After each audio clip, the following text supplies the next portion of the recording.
In Coldwater Correctional Facility, a black inmate was about to eat his lunch when a white prison guard pulled a gun on him. What started as an extra scoop of meatloaf spiraled when Sergeant Ray Kincaid decided Darnell Carr needed to be put in his place. Darnell Carr wasn't your typical inmate. 13 years into a 20-year sentence, the former Southside enforcer had carved out a life of silence and precision.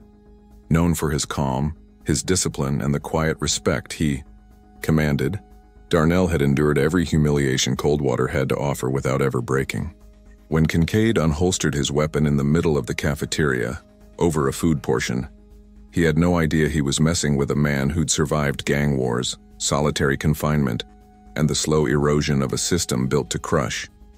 Darnell didn't flinch. He stood tall, eyes steady, and said nothing. That silence ignited a chain reaction, a smuggled video, a leaking conscience, and the spark of rebellion in every inmate watching.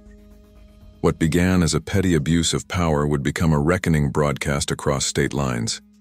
The Coldwater administration, long shielded by falsified reports and complicit silence, would never forget the day Sergeant Kincaid drew steel and found himself exposed to the world. Before we jump back in, tell us where you're tuning in from, and if this story touches you. Make sure you're subscribed because tomorrow I've saved something extra special for you. The fluorescent lights of Coldwater Correctional Facility's cafeteria cast a sickly pallor over everything. The scratched metal tables, the industrial beige walls, the men who sat in their unspoken territories. It was Tuesday, Meatloaf Day, the kind of day that passed like every other in this privatized supermax prison buried in rural Mississippi, where time was measured in the grinding routine of meals, counts, and yard rotations. Darnell "Deuce" Carr kept his eyes on his tray. He'd perfected the art of seeing everything while appearing to see nothing. At 42, 13 years into a 20-year federal weapons charge, Darnell had carved out the quietest existence a man with his reputation could manage. He sat alone at a corner table, methodically working through his meal, his broad shoulders and the faded tattoos climbing his neck a silent reminder of who he had been on Chicago's South Side. "Approaching," murmured the inmate across from him, not looking up. Sergeant Ray Kincaid's boots squeaked against the linoleum as he patrolled between tables. He moved with the exaggerated swagger of a man who needed everyone to witness his authority. 5'9", trying to patrol like he was 6'3", his utility belt jingling with pepper spray, handcuffs, and the extendable baton he was too eager to use. "Look alive, inmates," Kincaid barked, tapping his baton against a table of younger black prisoners who hadn't acknowledged his presence quickly enough. "You're not at the country club." Darnell watched from the corner of his eye. Kincaid was hunting today. The signs were there, the flush creeping up his neck the way he'd spent extra time hassling the servers behind the counter. Rumor was his wife had left him last month, taken the kids to her mother's in Tennessee. The guards' personal lives spilled into the prison the way river water seeps through cracks in a foundation. At the serving station, a kitchen worker, a lanky white kid from Biloxi doing 5 for meth, hesitated before sliding an extra portion onto Darnell's tray. The kid owed Darnell for protection from a predatory guard, a small courtesy, repaid in small increments. Darnell nodded almost imperceptibly and returned to his table, unaware that Kincaid's eyes had narrowed, tracking this minor transaction with peculiar intensity. On the far side of the cafeteria, Correctional Officer Travis Givens stood at his post, fingers drumming nervously against his pant leg. 4 months on the job and every day still felt like his first. National Guard training hadn't prepared him for Coldwater's particular toxicity. He watched Kincaid's patrol with growing unease, recognizing the signs of a man looking for confrontation. "Hey, Deuce," a voice whispered from the table behind Darnell. "Kincaid's on the hunt. Sent Johnson to medical yesterday for resisting during search." Darnell didn't turn. The voice belonged to Elijah "Smoke" Watkins, 27, a former lieutenant from Darnell's organization back in Chicago. The kid had followed Darnell into the system, looking for mentorship, protection, purpose. Darnell had been trying to keep his distance. Smoke was volatile, perpetually stoking embers of rebellion among the younger inmates. Keep your head down, Darnell replied under his breath. Tuesday's almost over. But Kincaid was already changing course, angling directly toward Darnell's table. The cafeteria's ambient noise began to dim as inmates sensed the approaching confrontation. The collective awareness of these moments was animal-like, instinctive. Prey recognizing the predator's focus had shifted. Well, what do we have here? Kincaid's voice carried across the cafeteria as he stopped at Darnell's table. Got yourself some special privileges, Carr? Darnell looked up slowly, face carefully neutral. Sir? Don't sir me with that bullshit innocent act. Kincaid jabbed a finger at Darnell's tray. That's double portions. You paying off my kitchen staff now? Running your little Chicago operation inside my cafeteria? The room had gone quiet. 60 pairs of eyes watched while pretending not to watch. Officer Givens shifted uncomfortably at his post, glancing toward the senior officer at the door who seemed deliberately preoccupied with paperwork. No, sir. Darnell's voice remained level. Cook made a mistake. A mistake. Kincaid's laugh was brittle. Like that appeal of yours? That was a mistake too, wasn't it? Judge saw right through your reformed act. The reference to Darnell's failed appeal from 3 years back, a desperate attempt to reduce his sentence based on rehabilitative progress, was a calculated dig. Personal, intimate, the kind of knowledge used as a weapon. You want to check? My record, sir, Darnell said evenly. Been clean since arrival, no incidents. You think I don't know what you are? Kincaid leaned closer, his voice dropping. A fucking animal playing house. All of you thinking you can run games in my house. From his position by the serving counter, Officer Givens saw something shift in the room. A dangerous stillness, settling over the inmates. Darnell Carr commanded respect. The public humiliation was registering as a collective insult. At the next table, Smoke had gone rigid, his eyes burning with a familiar intensity that Darnell recognized from their street days. It was the look before violence erupted, before territory was claimed in blood. Not worth it, Darnell said, addressing Kincaid but looking briefly toward Smoke. I'll return the extra portion. Stand up when I'm talking to you, Kincaid snapped, his hand moving to his belt. Darnell complied slowly, rising to his full 6'2", careful to keep his hands visible on the table's edge. He towered over Kincaid, a fact that only seemed to enrage the guard further. You think you're intimidating me, Carr? Kincaid's voice rose. You think I'm scared of some washed-up gangbanger? No, sir. Darnell kept his tone neutral, though the muscle in his jaw twitched. Just following orders. Something in Darnell's composure, the dignity that wouldn't break, seemed to push Kincaid over an edge. His hand moved from his belt to his holster, unsnapping the safety strap in one fluid motion. The metallic click cut through the cafeteria like a gunshot. You want to try me today? Kincaid drew his weapon, holding it at his side but unmistakably ready. You want to see what happens when you disrespect me in front of everyone? A collective intake of breath rippled through the cafeteria. Drawing a weapon for a portion-size violation was beyond excessive. It was unhinged. Officer Givens moved on instinct, sliding his phone from his pocket as he shifted behind a support column.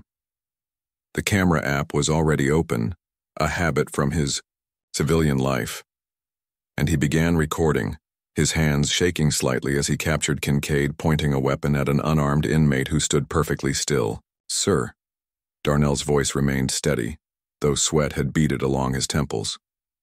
I'm complying with all directives. For 3 heartbeats, the situation balanced on a knife's edge. Darnell standing motionless, Kincaid's finger twitching near the trigger guard. The entire cafeteria silent except for the distant hum of the industrial refrigerators. Then Kincaid seemed to remember himself, or at least remember the potential witnesses. With a theatrical flourish, he holstered his weapon and stepped back. That's right, he sneered. Know your place. 2 weeks commissary restriction for contraband food. Now sit your ass down and finish what you're allowed to have. Darnell lowered himself slowly, his eyes never leaving Kincaid's. It wasn't submission in his gaze. It was calculation, patience, the long view of a man who measured conflicts in years rather than moments. As Kincaid strutted away, Officer Dobbins appeared at the cafeteria entrance, summoned by another guard, who'd witnessed the confrontation. He exchanged a look with Kincaid, a silent acknowledgement passing between them, before approaching the senior officer to manage the paperwork that would bury this incident. At the next table, Smoke leaned forward. "This doesn't stand, Deuce, not anymore. You saw that? Man pulled steel over a fucking scoop of potatoes." "Let it go," Darnell murmured, eyes on his tray. "Man's looking for any excuse." "And what happens next time when it's not just a threat?" Smoke's voice was tight with controlled rage. "We've been swallowing this shit too long. Everyone saw. Everyone knows." Across the cafeteria, Officer Givens slipped his phone back into his pocket, his heart hammering against his ribs. He'd acted without thinking, a moment of clarity and 4 months of moral compromise. The video burned in his pocket like a live coal.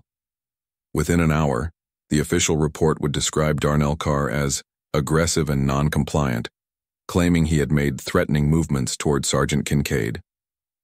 Officer Dobbins would collect signatures from 3 other guards who hadn't witnessed the incident, but would corroborate the fabricated account without hesitation. But as the inmates filed out of the cafeteria under heightened supervision, the truth had already begun its underground journey. Whispers passed between the men in line, meaningful glances exchanged. The weapon draw was unprecedented, a line crossed that couldn't be uncrossed.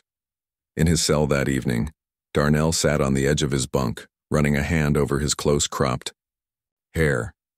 The memory of the gun, casual, almost lazy in Kincaid's grip, stirred something he'd spent years burying.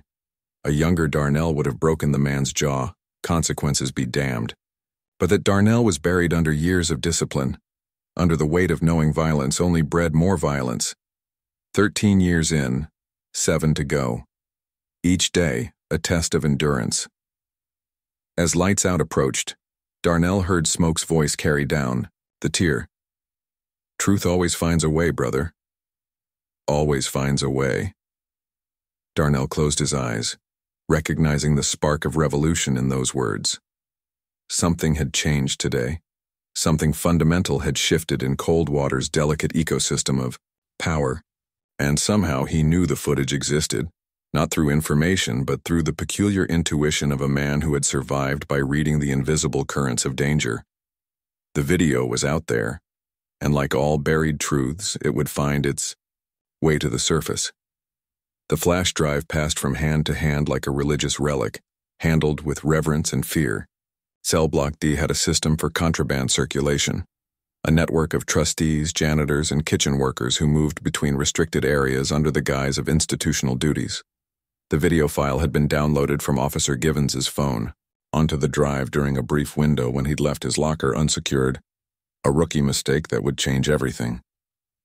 3 days after the cafeteria incident, the footage had reached every housing unit in Coldwater. In the dim light of Cell Block B, 5 inmates huddled around a contraband smartphone, their faces illuminated by its glow. The volume was barely audible, but it didn't matter. The images told the story clearly enough. Kincaid's hand moving to his weapon, the gun appearing at his side, Darnell's stoic face as death hovered 6 feet away. "Play it again," whispered a heavy-set man with faded Aryan Brotherhood tattoos across his knuckles. The inmate holding the phone, a young Latino man with gang affiliations from Houston, shook his head. "Battery's almost dead. We gotta move this along." "That could have been any of us," another voice murmured. He pulled a weapon over food.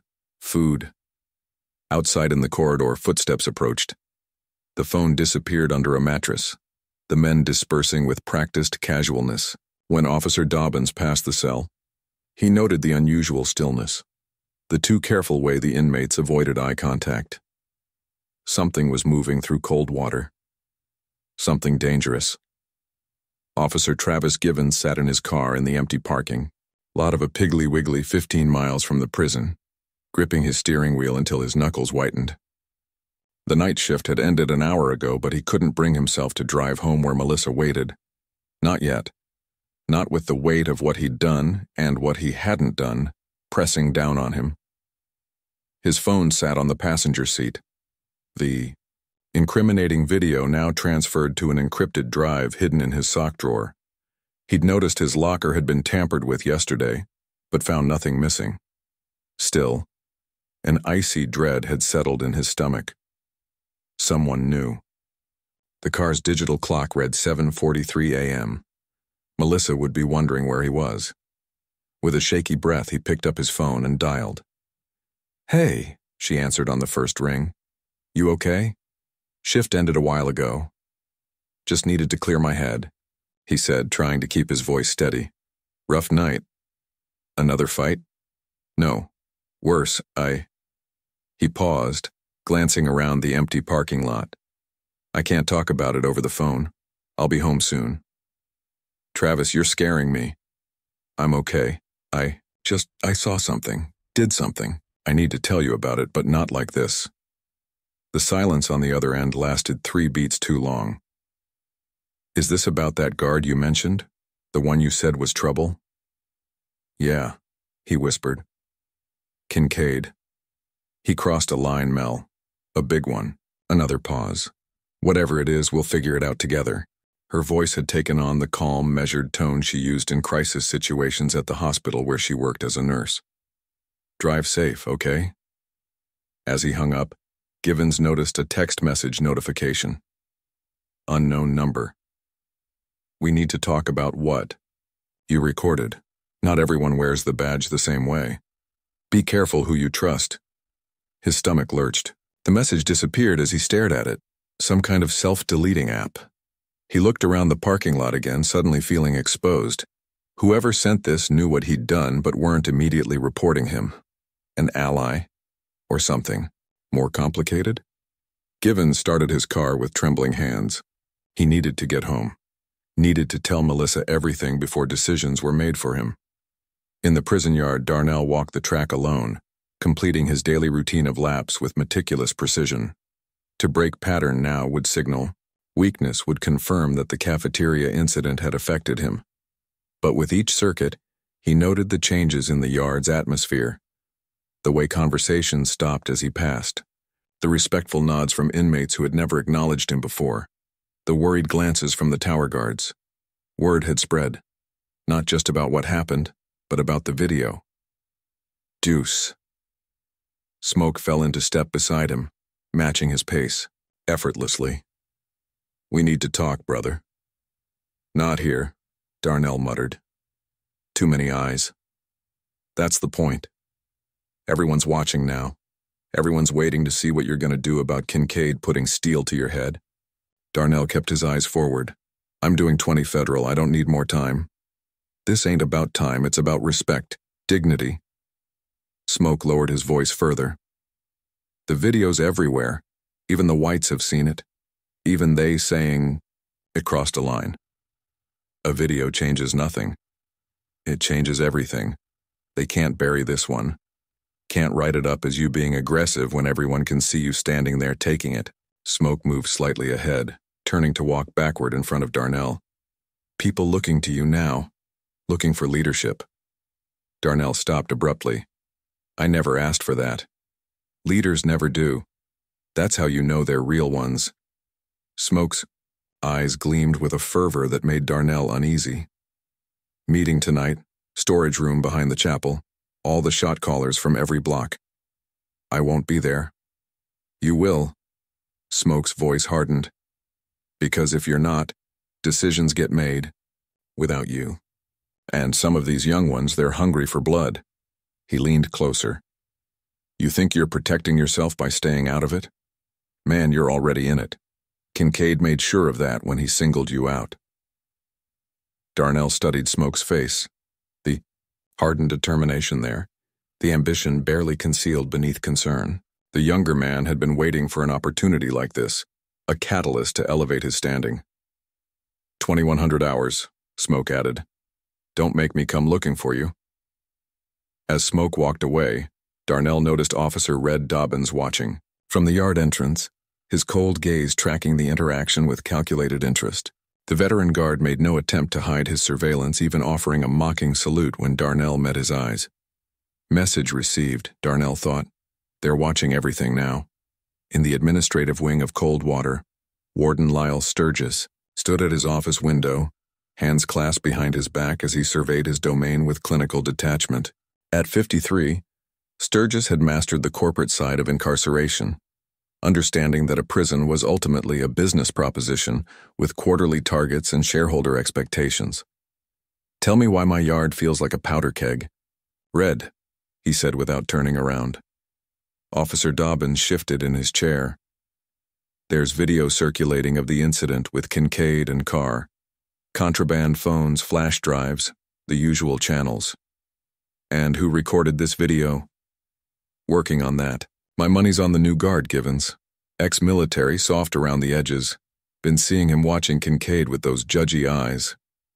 Sturgis turned, his perfectly pressed uniform emphasizing his lean build. "And Kincaid? Where is he now?" "On shift, in C Block, carrying on like nothing happened." "Because as far as the official record is concerned, nothing did happen." Sturgis returned to his desk, settling into his leather chair. "Except inmate aggression appropriately managed by staff. That's what the report says, correct?" "Yes, sir. 5 officers signed off." "Good." Sturgis tapped a pen against his desk calendar. "Here's what we're going to do. Effective immediately, I want a 72-hour internal lockdown. Cite safety concerns and contraband sweeps as the reason. Use it to confiscate every electronic device you can find. I want that video contained. And if it's already out, beyond our walls?" Sturgis's expression remained impassive. "Then we manage the narrative. 1 inmate's word against 5 officers. A known gang leader with a violent history versus a decorated corrections officer." He leaned forward. "Find Givens if he's our leak. Bring him to me before you do anything official. He's young, frightened, probably doesn't understand the full implications of undermining institutional authority. And if he's not cooperative?" A cold smile touched Sturgis's lips. "Every man has pressure points, Red. Find his." The intercom on Sturgis's desk buzzed. "Sir, the dock compliance inspector is here for the quarterly review." "Perfect timing," Sturgis said, straightening his tie. "Nothing says everything is under control like a scheduled inspection. Red, initiate the lockdown after the inspector leaves, and keep Kincaid away from Carr for now. Let's not provide any more video opportunities." As Dobbins left, Sturgis composed his features into a mask of professional competence. Another crisis to manage, another potential scandal to contain. In 15 years of prison administration, he'd buried dozens, each one a master class in controlling information and shaping perception. This would be no different. The ticking of the wall clock filled the silence of Givens's small apartment, as Melissa sat across from him at their kitchen table, her face pale as she processed what he'd just told her. "Show me," she finally said. Givens hesitated, then slid, his laptop toward her, the video queued up and ready to play. He watched her expression change as she witnessed Kincaid drawing his weapon on an unarmed inmate who was doing nothing more threatening than standing still. "Oh my God, Travis." Her hand covered her mouth. He could have killed him. "Over a food portion," Givens confirmed quietly. "And they've already filed reports saying Carr was the aggressor. 5 officers signed statements backing Kincaid's version. But you have proof this video, which I took illegally, which someone has already copied from my phone." He ran a hand through his hair. "I don't know what to do, Mel. If I come forward, I'm done. Not just my job. They'll make sure I never work in law enforcement again. Maybe worse." "Worse how?" Givens hesitated. "There are guards at Coldwater who don't just bend rules. They break them. Inmates who fall downstairs. Contraband that appears in cells right before surprise inspections. And you've been keeping quiet about this?" The disappointment in her voice cut him deeply. "I was trying to learn the system before making waves. Trying to fit in." Even to his own ears, the justification sounded hollow. But this drawing, a weapon on an unarmed man, I couldn't just watch it happen. Melissa reached across the table and took his hand. So what now? I don't know. The video's out there. Inmates are watching it on contraband phones. It's only a matter of time before Sturgis and Dobbins figure out I'm the source. Then you need to get ahead of it. Take the video to someone outside the prison, someone who can protect you. Givens shook his head. It's not that simple. I took an oath. There's a code that protects men who pull guns on unarmed people? She squeezed his hand tighter. Travis, you joined corrections because you wanted to be part of something that mattered. You said you wanted to make a difference, be one of the good ones. The unmarked text message flashed in his memory. Not everyone wears the badge the same way. I need time to think, he said, to figure out who I can trust. His phone buzzed with a notification. He glanced down to see an automated alert from the prison. Facility-wide lockdown effective 1800 hours. Mandatory overtime for Alpha Shift personnel. They're locking down the prison, he said, a cold weight settling in his stomach. They know. Then you need to make a decision, Melissa said, her eyes intense. Right now, before you go back there, are you part of the problem or part of the solution? The question hung between them as Givens stared at his phone, the clock ticking steadily toward a decision point from which there would be no return. The storage room behind the chapel smelled of dust and forgotten faith. Despite the lockdown, a dozen inmates had managed to gather, representatives from each housing unit, each major faction within Coldwater's complex ecosystem of allegiances. Darnell entered last, scanning the faces illuminated by a single contraband flashlight. White, black, Latino, Asian, the racial divisions that defined yard life temporarily suspended in the face of a common enemy. Didn't think you'd come, Smoke said, satisfaction evident in his voice. Say what you need to say, Darnell replied. We don't have much time before they sweep this section. A white inmate with a shaved head, Wilson serving life for an armored car robbery, spoke first. We've all seen the video. Kincaid crossed a line that affects all of us. When guards start pulling weapons over food, nobody's safe. Murmurs of agreement rippled through the darkness. What do you want from me? Darnell asked. Leadership, Smoke answered immediately. Organization, a plan. A plan for what? A riot? More time added to everyone's sentence? Not a riot, said a voice from the back. Ortiz, an older Latino man respected for his calm counsel. Something smarter. A collective action. They need our compliance to run this place. Without it, the system breaks. Darnell studied the determined faces surrounding him. You're talking about a strike. Work stoppage, food refusal, peaceful non-compliance, Ortiz confirmed, but coordinated, all blocks, all at once. They'll put the whole place in solitary, someone objected. They don't have enough segregation cells, Wilson countered. They can't isolate everyone. Smoke stepped forward. The video gives us leverage. People on the outside need to see it, need to know what's happening in here. And how exactly do we get it outside? Darnell challenged.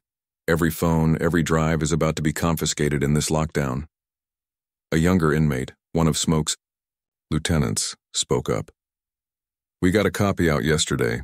Visitor smuggled a drive. It's already outside. Darnell felt a chill run through him. If true, the situation was accelerating beyond anyone's control. So what's it gonna be, Deuce? Smoke pressed. You with us or not? Because this is happening with or without you. But these men, he gestured, around the room, they respect you. They'll listen to you. Help us keep this controlled. Strategic.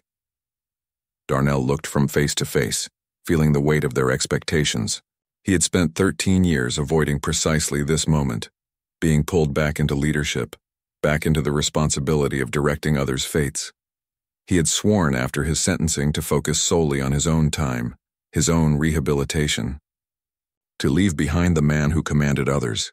But Kincaid's gun had changed everything, had made the personal political again. I'm not leading any violence, Darnell finally said. Not against guards, not against other inmates, that's my condition. Relief visibly swept through the room. Even Smoke, despite his preference for more aggressive tactics, nodded in acceptance. One voice, Ortiz said. One message. Dignity and safety for all inmates. Accountability for staff who abuse power.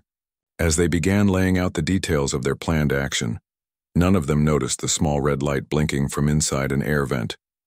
A newly installed security camera capturing every word, every face. In his office, Warden Sturgis watched. The live feed with cold calculation, Red Dobbins standing silently beside him. I want Carr in segregation by morning, Sturgis said quietly. Find a reason. Make it stick. And the others? Sturgis studied the grainy footage, mentally cataloging each face. Let them proceed. For now. Sometimes you need to let an infection surface before you can treat it properly. He turned to Dobbins with clinical detachment. Gather a team you trust absolutely. The next 72 hours will determine whether we contain this situation or lose control of my prison. As the meeting in the storage room concluded, Darnell felt a familiar sensation crawl up his spine, the awareness of being watched, being tracked. He had survived this long by trusting those instincts. Looking up, he spotted the tiny camera lens gleaming in the darkness. Their plans were already compromised. The question now was not if retaliation would come, but when, and who would be the first target. The tactical team moved through B Block at 4:30 a.m., boots heavy on concrete, riot shields held at ready. Their synchronized movements suggested rehearsal, precision, the practiced choreography of institutional violence. On your feet, hands on the wall. The commands echoed through the tier as cell doors slid open simultaneously. Darnell was already awake, sitting on the edge of his bunk. He'd been expecting this since spotting the camera in the chapel storage room 12 hours earlier. When his cell door opened, he stood slowly, hands raised, and assumed the position against the far wall without being told. The guard who entered wasn't wearing a name badge, just the tactical team's black uniform with face shield lowered, anonymous by design. Carr, Darnell, you're being moved to administrative segregation. On what grounds? Darnell asked, his voice level despite the adrenaline coursing through him. The guard didn't answer, instead barking, "Step back from the wall and place your hands behind your back." As the cold steel of handcuffs bit into Darnell's wrists, he caught a glimpse of his cell block through the open door. Every cell was being raided simultaneously. Mattresses upended, personal items scattered, toiletries dumped onto the floor. The thoroughness of the search spoke to its true purpose: intimidation. "Move," the guard ordered, shoving Darnell toward the door with unnecessary force. As they marched him down the tier, inmates watched silently from their cells. No one protested. No one spoke. But Darnell felt their eyes tracking him, recording every detail of this calculated removal. Near the end of the tier, he passed Smoke's cell.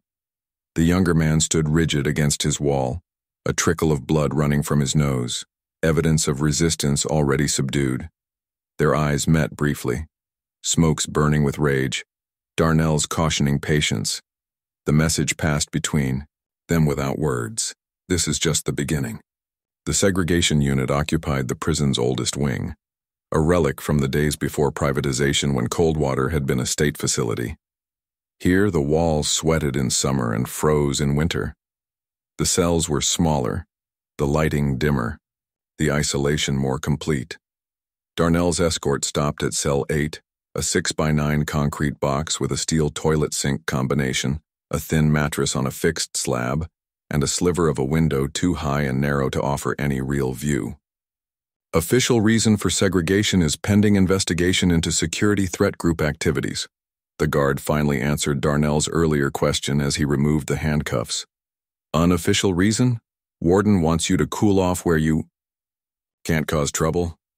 Darnell rubbed his wrists, studying the guard's eyes through the face shield, the only human part visible. How long? Until it's forgotten, the guard replied with a shrug. Or until someone else becomes the bigger problem. As the door slammed shut, Darnell heard the guard add quietly, Keep your head down, Carr. For your own good. This goes higher than Kincaid. Alone in the cell, Darnell systematically inspected his new environment, checking for previous occupants' messages, assessing sight lines to and from the door, testing the firmness of the mattress. 13 years of incarceration had taught him to immediately establish orientation in any new space, to find its weaknesses and strengths. Finding none, he sat cross-legged on the mattress and closed his eyes. Segregation was its own test, a battle against the mind's need for stimulus and connection. He'd done 2 months in a hole like this after his first appeal was denied, when rage had momentarily overcome discipline. He knew how to survive it. More concerning was what was happening outside these walls. With him removed, Smoke would step into the leadership vacuum. The younger man lacked patience, lacked the strategic mind needed to outmaneuver Sturgis and his team. He would push for immediate, visible resistance and get himself and others hurt in the process. Hours passed. Through the thin walls, Darnell heard other new arrivals being processed in, voices he recognized from the chapel meeting. Sturgis was systematically removing anyone perceived as an organizer, leaving the general population leaderless and disoriented. Smart move. Textbook counterinsurgency. When the meal slot opened for lunch delivery, Darnell approached carefully, knowing the vulnerable moment could invite a cell extraction if misinterpreted as aggression. The officer on duty, Monroe, a 20-year veteran who avoided taking sides in guard-inmate conflicts, slid the tray through without comment. "Any word on what's happening on the blocks?" Darnell asked quietly. "Telling and preparing this story took us a lot of time, so if you are enjoying it, subscribe to our channel. It means a lot to us. Now back to the story." Monroe glanced down the corridor. Full shakedown. Every cell, every common area. They're finding phones, drives, all sorts of contraband. He lowered his voice further. "Word is someone got roughed up pretty bad in D block. Claimed he had no contraband, then they found a phone in his mattress." "Planted?" Monroe's expression remained neutral. "I just delivered the meals, Carr." As the slot closed, Darnell returned to his mattress with the unappetizing tray. The isolation was strategic, cutting him off from information, from connection, from the ability to moderate Smoke's response. Each hour in segregation increased the likelihood of violence in the yard. He pushed the tray aside and closed his eyes again, this time not meditating but remembering. Remembering Chicago. Remembering the young lieutenant he'd been at 23, commanding a crew of 40 men across 3 neighborhoods. Remembering the strategic calculations of territory and respect that had once been second nature. Darnell had spent 13 years burying that man, convincing himself that leadership was behind him, that his responsibility extended no further than his own rehabilitation. Kincaid's gun had shattered that illusion. Whether he wanted it or not, he was back in the game, playing for different stakes, but playing nonetheless. The question now was how to lead from isolation. In the administrative wing, Travis Givens sat rigidly in a chair across from Officer Red Dobbins, fighting to keep his expression neutral as the senior officer studied him with predatory focus. "Routine security review," Dobbins had said when he'd summoned Givens to the empty conference room. But there was nothing routine about the timing, or about the way Dobbins had placed Givens' personnel file and locker log on the table between them. 4 months at Coldwater, Dobbins said, flipping through the file with theatrical casualness. Prior to that, National Guard, military police, honorable discharge. He looked up, eyes cold. "That why you think you're special, Givens? Because you wore a different uniform?" "No, sir," Givens replied, keeping his voice steady. "Just doing my job." "And what exactly do you think that job is?" Dobbins leaned forward. "Because from where I sit, it looks like you might be confused. Maintaining security, ensuring inmate safety, following protocols." Dobbins smiled thinly. "Safety? Interesting choice of word." He pulled out a sheet of paper, the daily assignment log from the day of the cafeteria incident. "Says here you were stationed at the serving line during lunch period on Tuesday. Good vantage point. Could see the whole room from there, I imagine." Givens's pulse quickened, but he maintained his composure. Yes, sir. Funny thing, though. Dobbins tapped the paper. Your incident report doesn't mention Sergeant Kincaid at all. Just says inmate Carr became verbally aggressive, was subdued without incident. He tilted his head.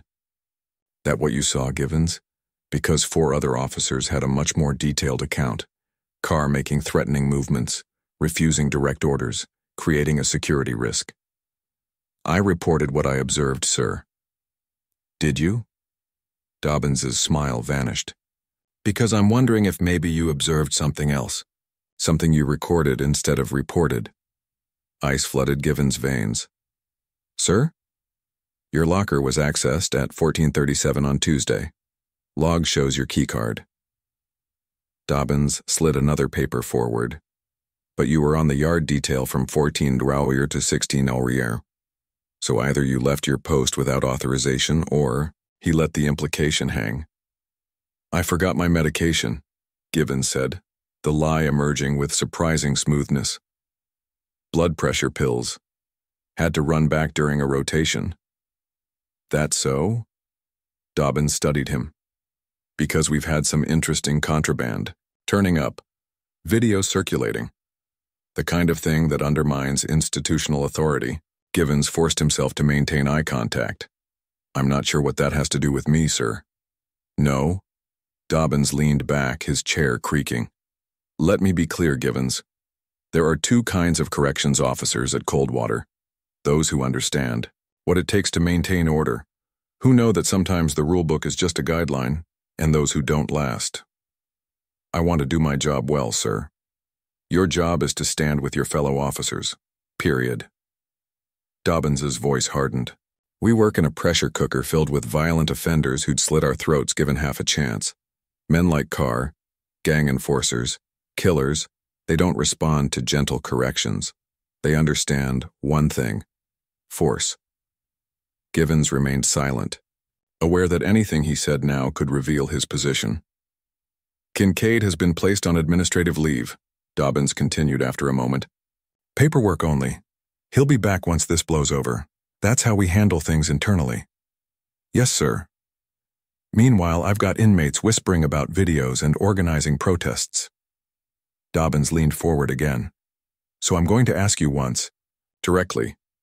Did you record the cafeteria incident? No, sir, Givens answered, looking Dobbins directly in the eye. I did not. The lie felt surprisingly weightless, a self-preservation instinct taking control of his tongue before his conscience could intervene. Dobbins studied him for several long seconds, then nodded slowly. All right. But if you did, or if you know who did, now would be the time to come forward.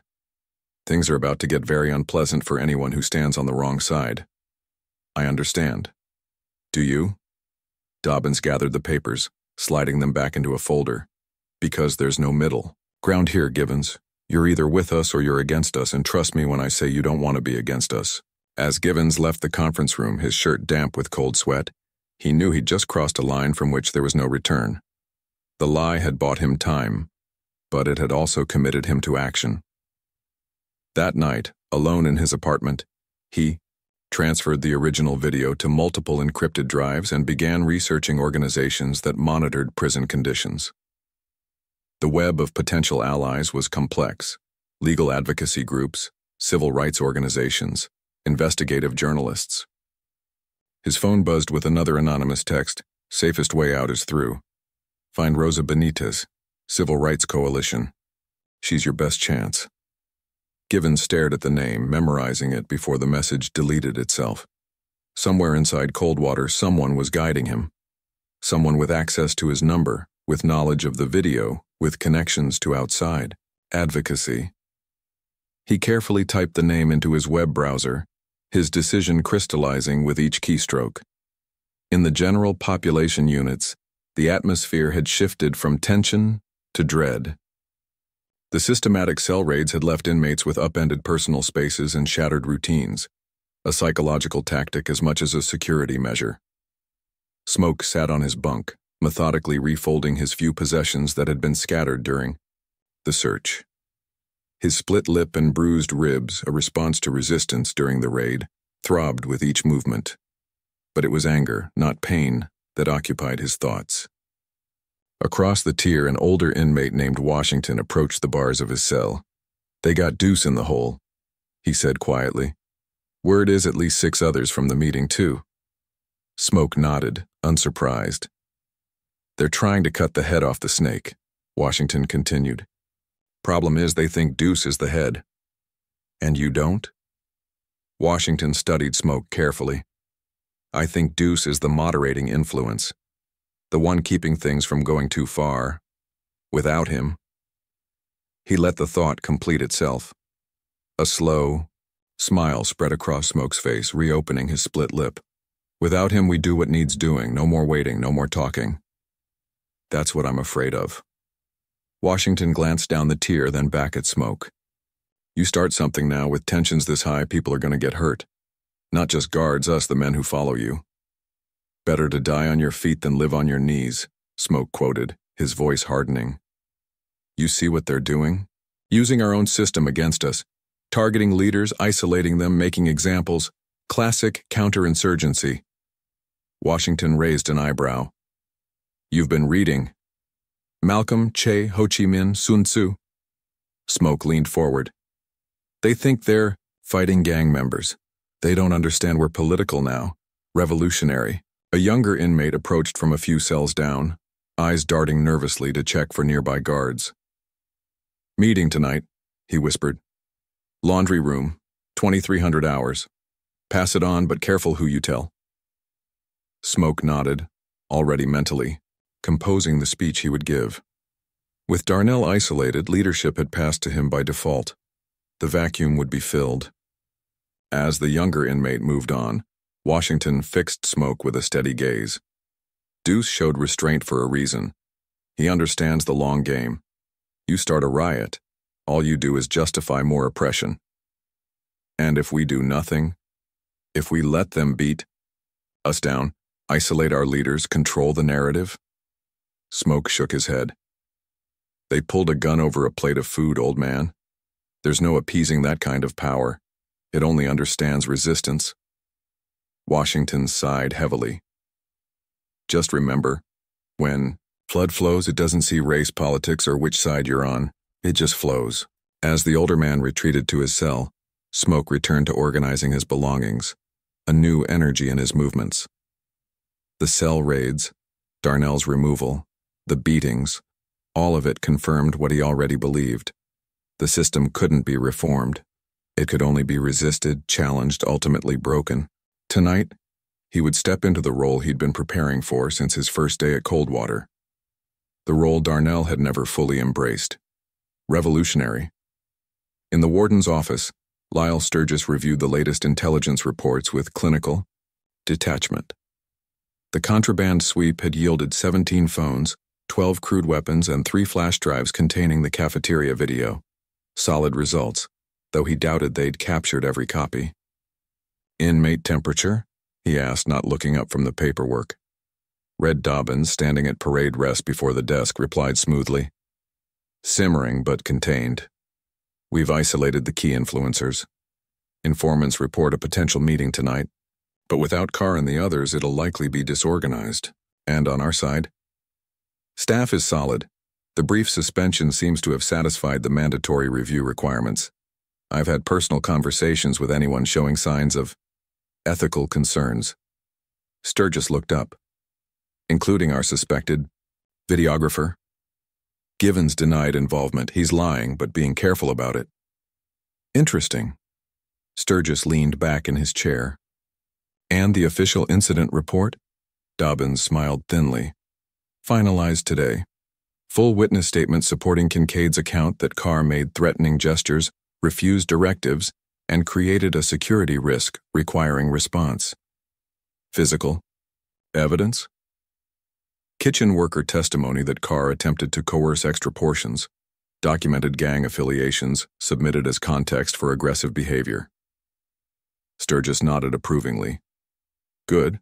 Send copies to regional headquarters and the contract compliance team. Mark it case closed pending administrative review." He steepled his fingers. What about the media angle? Anything surfacing externally? Nothing yet, but if there are copies outside, it's only a matter of time. Then we need our narrative established firmly before any leaks. Sturgis slid a folder across the desk. Press statement. Proactive disclosure of a security incident involving a high-risk inmate with violent gang history. Emphasis on our transparent review process and commitment to appropriate force protocols. Getting ahead of the story, Dobbins observed with appreciation. Always. Sturgis stood, moving to the window overlooking the yard. I've managed 4 major incidents in my career, Red. Riots, staff misconduct, inmate deaths. The pattern is always the same. Contain, control the narrative, create bureaucratic complexity until public interest wanes. And when the public sees the video, Sturgis's reflection in the window showed no concern. They'll see what we tell them to see. A dangerous inmate. A split-second security decision. Context removed by selective editing. He turned back to face Dobbins. We'll weather this like everything else, but I want Gibbons dealt with. If he's our leak, he's the weak link in our containment strategy. Understood. Dobbins moved toward the door, then paused. There's one more thing. Intelligence suggests the younger inmate, Watkins, Smoke, is positioning to fill Carr's leadership void. More radical, more violence-oriented. A thin smile crossed Sturgis's face. Perfect. Let him. Nothing discredits protest like extremism. He waved a dismissive hand. Monitor the meeting tonight. Let it proceed.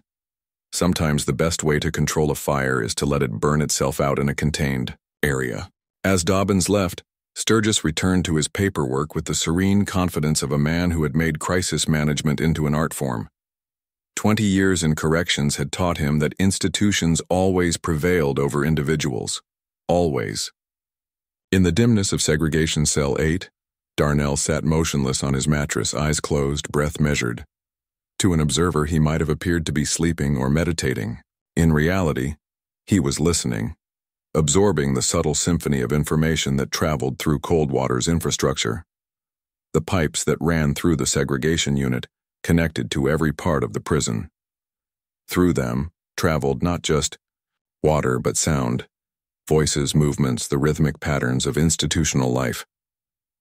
For those who knew how to interpret these signals, isolation was never complete. Through the wall, a pattern of taps, Morse code modified for prison use, SMOKE, MEETING, TONIGHT. Darnell tapped back, DANGER, WATCHING. The reply came quickly, KNOW, MOVING, ANYWAY. Darnell closed his eyes again, calculating. Smoke was proceeding despite the surveillance, despite the risks. The situation was accelerating toward exactly what Sturgis wanted. A visible, containable demonstration of unrest that would justify further crackdowns. Through the pipes, Darnell could hear the distant sounds of the facility. The mechanical hum of locked doors, the muffled echoes of voices in the corridors. Somewhere, decisions were being made that would shape everything that followed.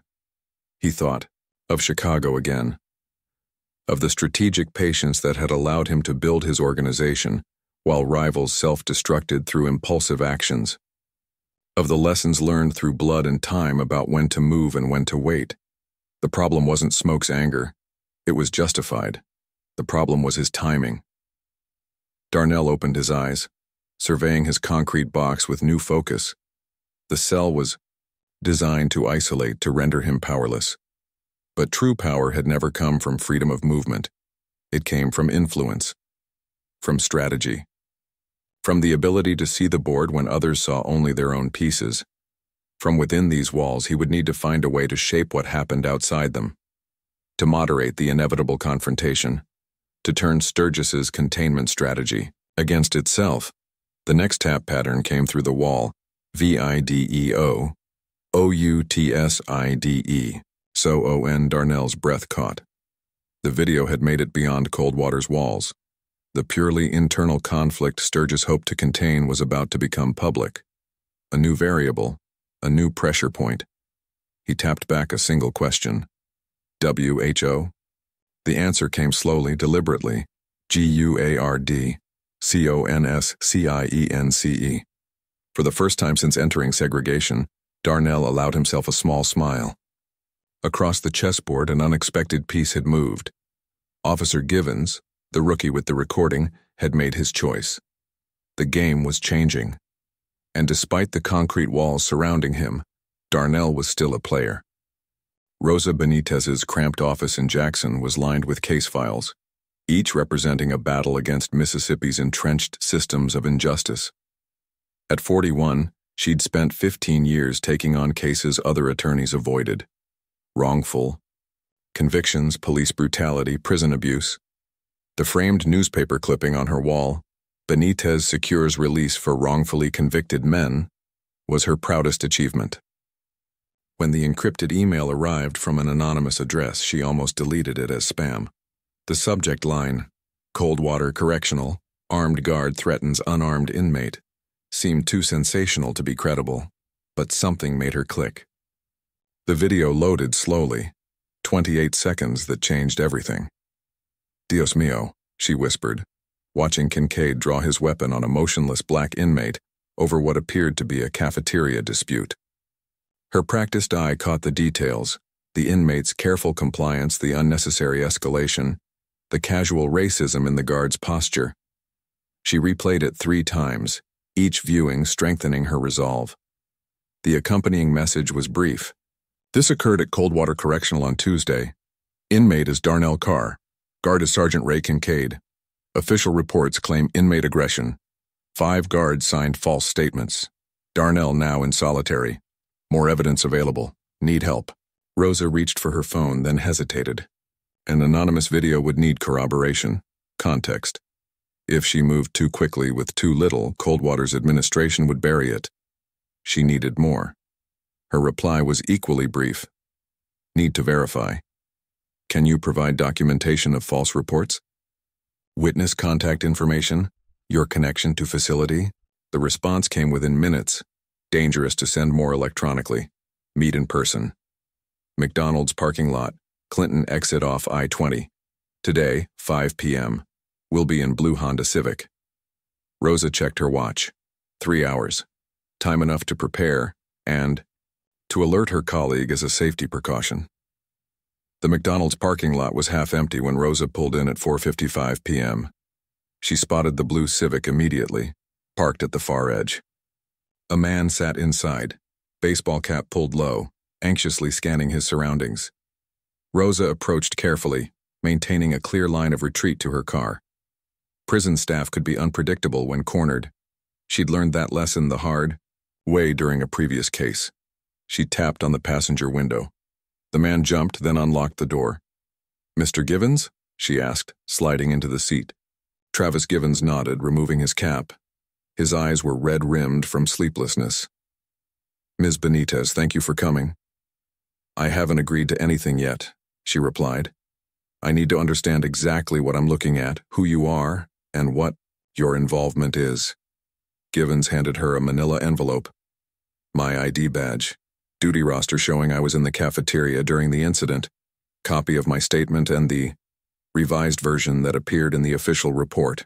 Timeline of events. Since Rosa examined each document methodically, her practiced eye noting the discrepancies between Givens' original statement and the doctored version. "You recorded the video," she said. Not a question. "Yes." Givens stared at his hands. "I knew what Kincaid was doing was wrong. I just reacted.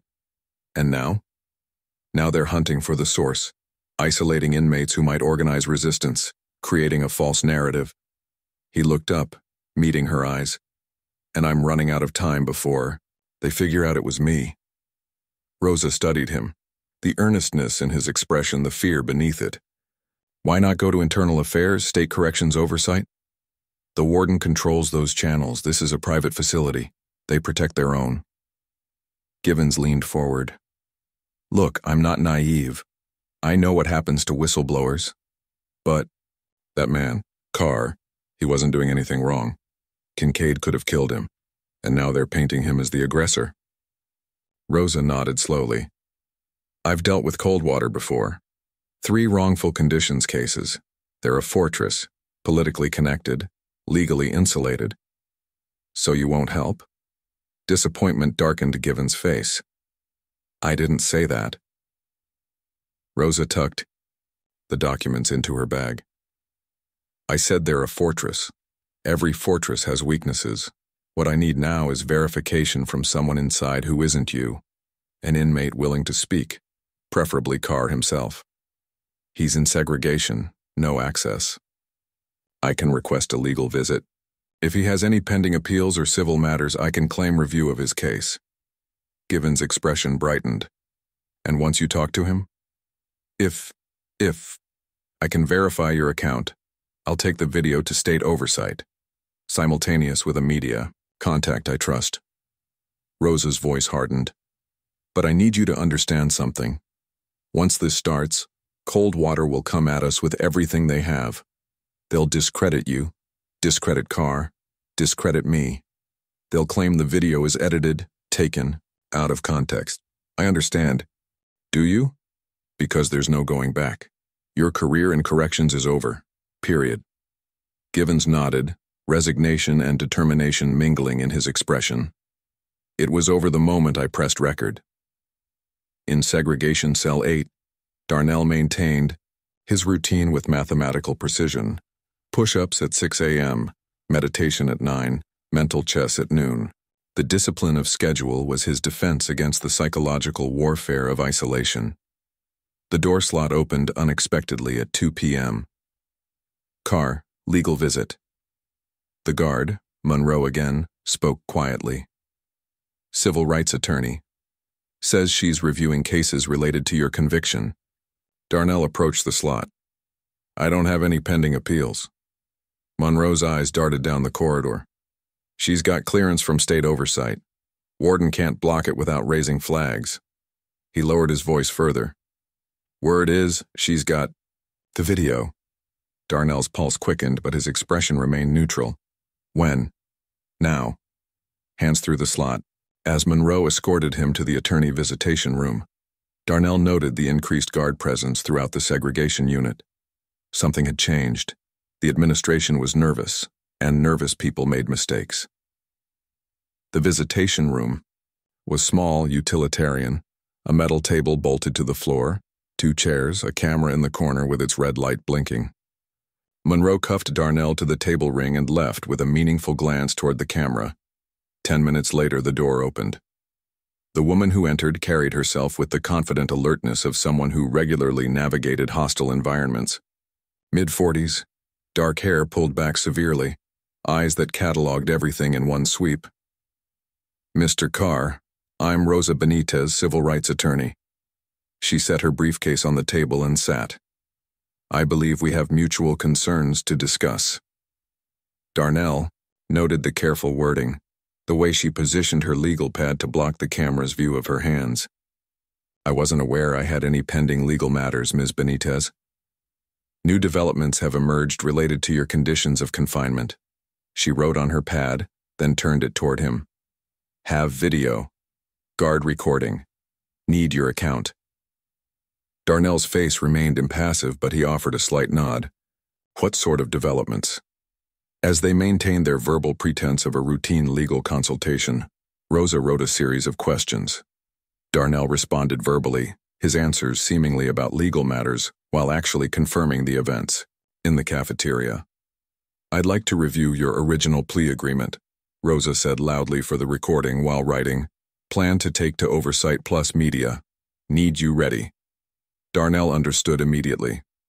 Once the video went public, he would become the center of attention, both from authorities seeking to discredit him and from reform advocates needing a symbol. I've maintained a clean record during my incarceration, he said carefully.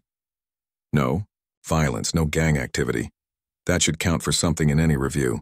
Rosa nodded, recognizing the message beneath his words. His credibility would be essential, his past scrutinized. I'll need to interview others who witnessed the incident as well.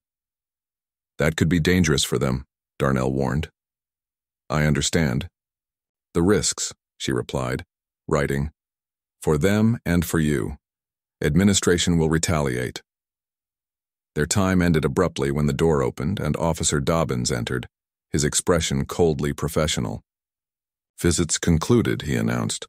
Warden needs to review authentication of your legal standing with this inmate, Ms. Benitez. Rosa gathered her materials calmly. Of course. I've already filed the necessary documentation with the State Oversight Committee. They're quite interested in Mr. Carr's case.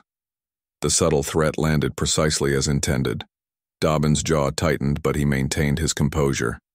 As Rosa left, she glanced back at Darnell. A silent communication passed between them. The professional recognition of allies in a coming battle. She's met with Carr. Dobbins stood rigidly before Warden Sturgis's desk. Legal visit. Claims to be reviewing his conditions. Sturgis's fingers drummed a slow rhythm on his blotter. Civil rights attorney. From Jackson. Yes, sir. Rosa Benitez. Has a reputation for prison reform cases. And how exactly did she become aware of our Mr. Carr? Dobbins hesitated. Unknown at this time, but given timing. The video. Sturgis nodded.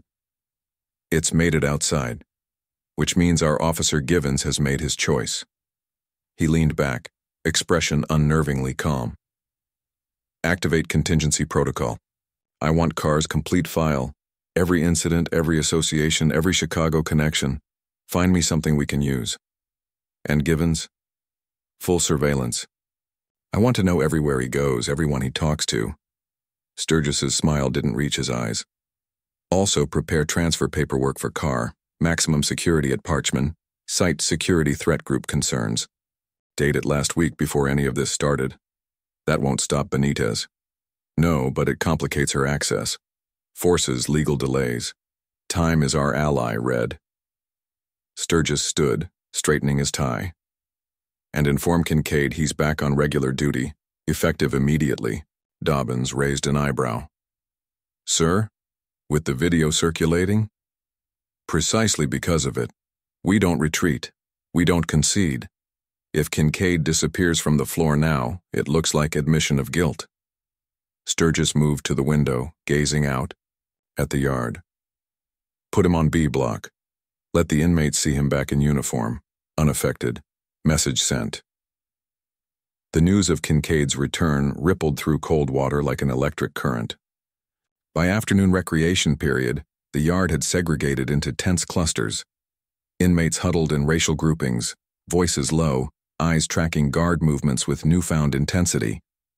In the weight pile, Smoke curled a 40-pound dumbbell with controlled rage, his Lieutenant Lorenzo spotting him.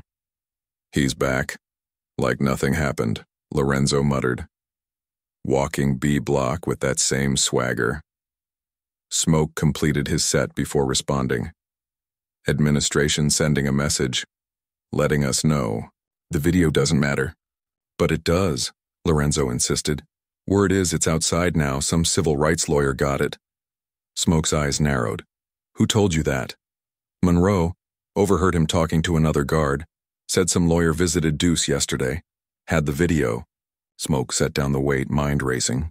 External pressure changed the calculation. Created new possibilities. And new dangers. Tonight's action? Lorenzo asked. Still on? Before Smoke could answer, Officer Givens appeared at the edge of the weight pile, ostensibly checking equipment, but positioning himself within conversational distance. Yard closes in 10, Givens announced, his voice pitched to carry only to Smoke. Then lower. They know about the lawyer. Preparing to move Carr to Parchman. Tomorrow. Smoke froze, processing this unexpected communication. Givens moved away casually, continuing his rounds as if nothing had transpired. The implications were clear. If Darnell was transferred to Mississippi's notorious state penitentiary, he would disappear into its Byzantine segregation system, become inaccessible to outside investigation, to media, to legal representation. Lorenzo leaned closer. Did he just... Information has value. Smoke cut him off. Question is why a guard would share it. He scanned the yard, noting Officer Dobbins watching Givens from the control booth. Change of plans. Tonight's action needs to be bigger, more visible. Deuce said wait for external pressure. External pressure is here, Smoke countered, but they're moving to neutralize it. We need to force their hand now before they disappear our witnesses. Across the yard, Givens completed his circuit, aware of Dobbins' surveillance but committed to his course. The encrypted drives were distributed, one to Rosa, one hidden in his apartment, one mailed to his cousin in Tennessee as insurance. There was no going back, only through. That evening, as Rosa Benitez prepared her case strategy in her Jackson office, her phone rang. The Mississippi Department of Corrections Oversight Committee, responding to her filing. Ms. Benitez, we've reviewed your request regarding inmate Carr, the bureaucratic voice began. I should inform you that the inmate in question is being transferred to another facility for security reasons, pursuant to an assessment completed last week. Rosa's grip tightened on the phone. That's remarkably convenient timing. The decision predates your inquiry, the voice continued smoothly. As for the video you submitted, our preliminary review suggests it lacks context. The inmate has a history of gang leadership with multiple disciplinary incidents. Which incidents exactly? Rosa interrupted. Because my review of his file shows a clean record for the past 8 years. A pause. I'm not at liberty to discuss specifics over the phone.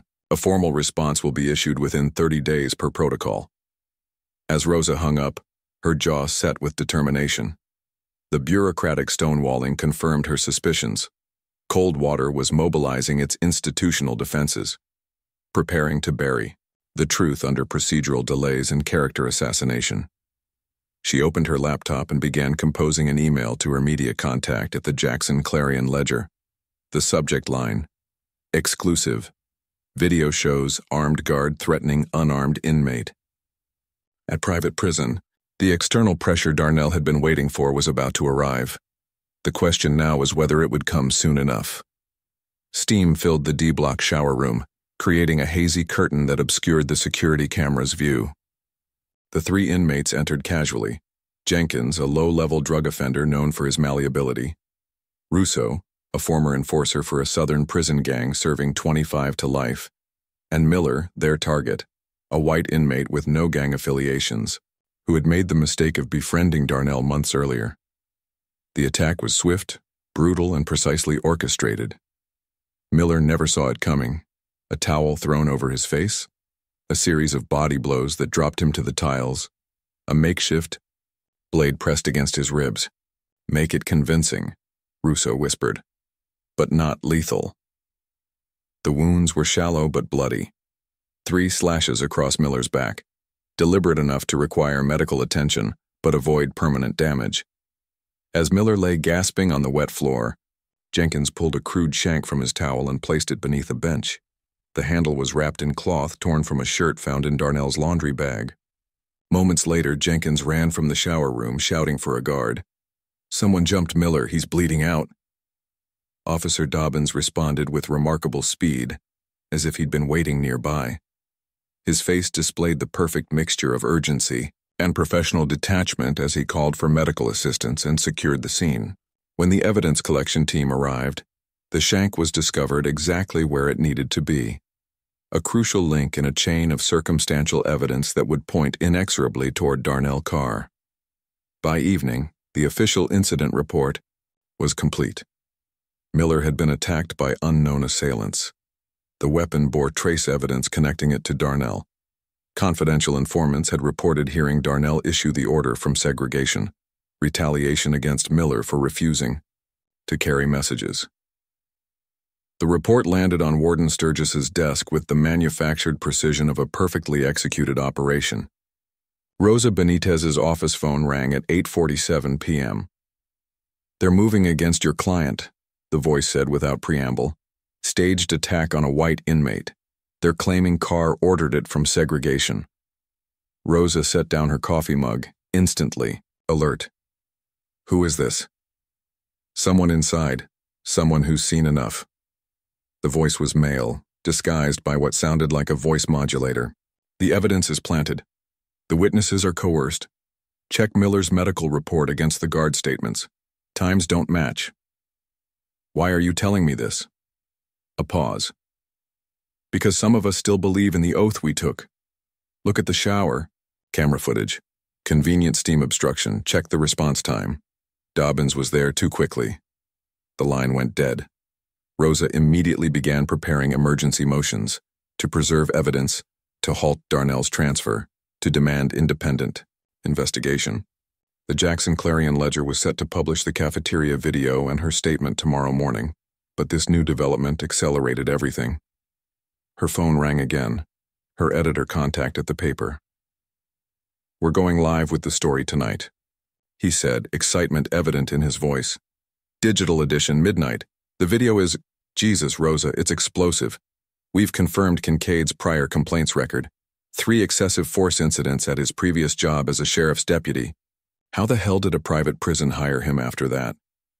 "That's part of the story," Rosa replied, her mind racing ahead to the administration's next move. "But there's more. They're framing Carr for an attack he couldn't possibly have ordered. They need to discredit him before your story breaks. Can we include that?" "Not yet. Not without proof." Rosa glanced at her watch. "But I need emergency access to my client tonight, before they lock him down completely." "I'll call our legal department," the editor promised. "Get them to put pressure on the State Oversight Committee. Make some noise about obstruction of press investigation." Rosa was already gathering her files, mentally preparing for the battle ahead. "Tell them to hurry. Once Coldwater realizes we know about the false flag operation, they'll move Carr somewhere we can't reach him." In segregation cell 8, Darnell was awakened by the cell door slamming open. 4 tactical team members entered, faces hidden behind riot shields. "On your feet, Carr. Hands behind your back." Darnell complied silently, studying their body language, noting the unusual tension in their movements. This wasn't a routine transfer. "What's the charge?" he asked as the cuffs were secured. "Conspiracy to commit assault, attempted murder, criminal syndicate activity."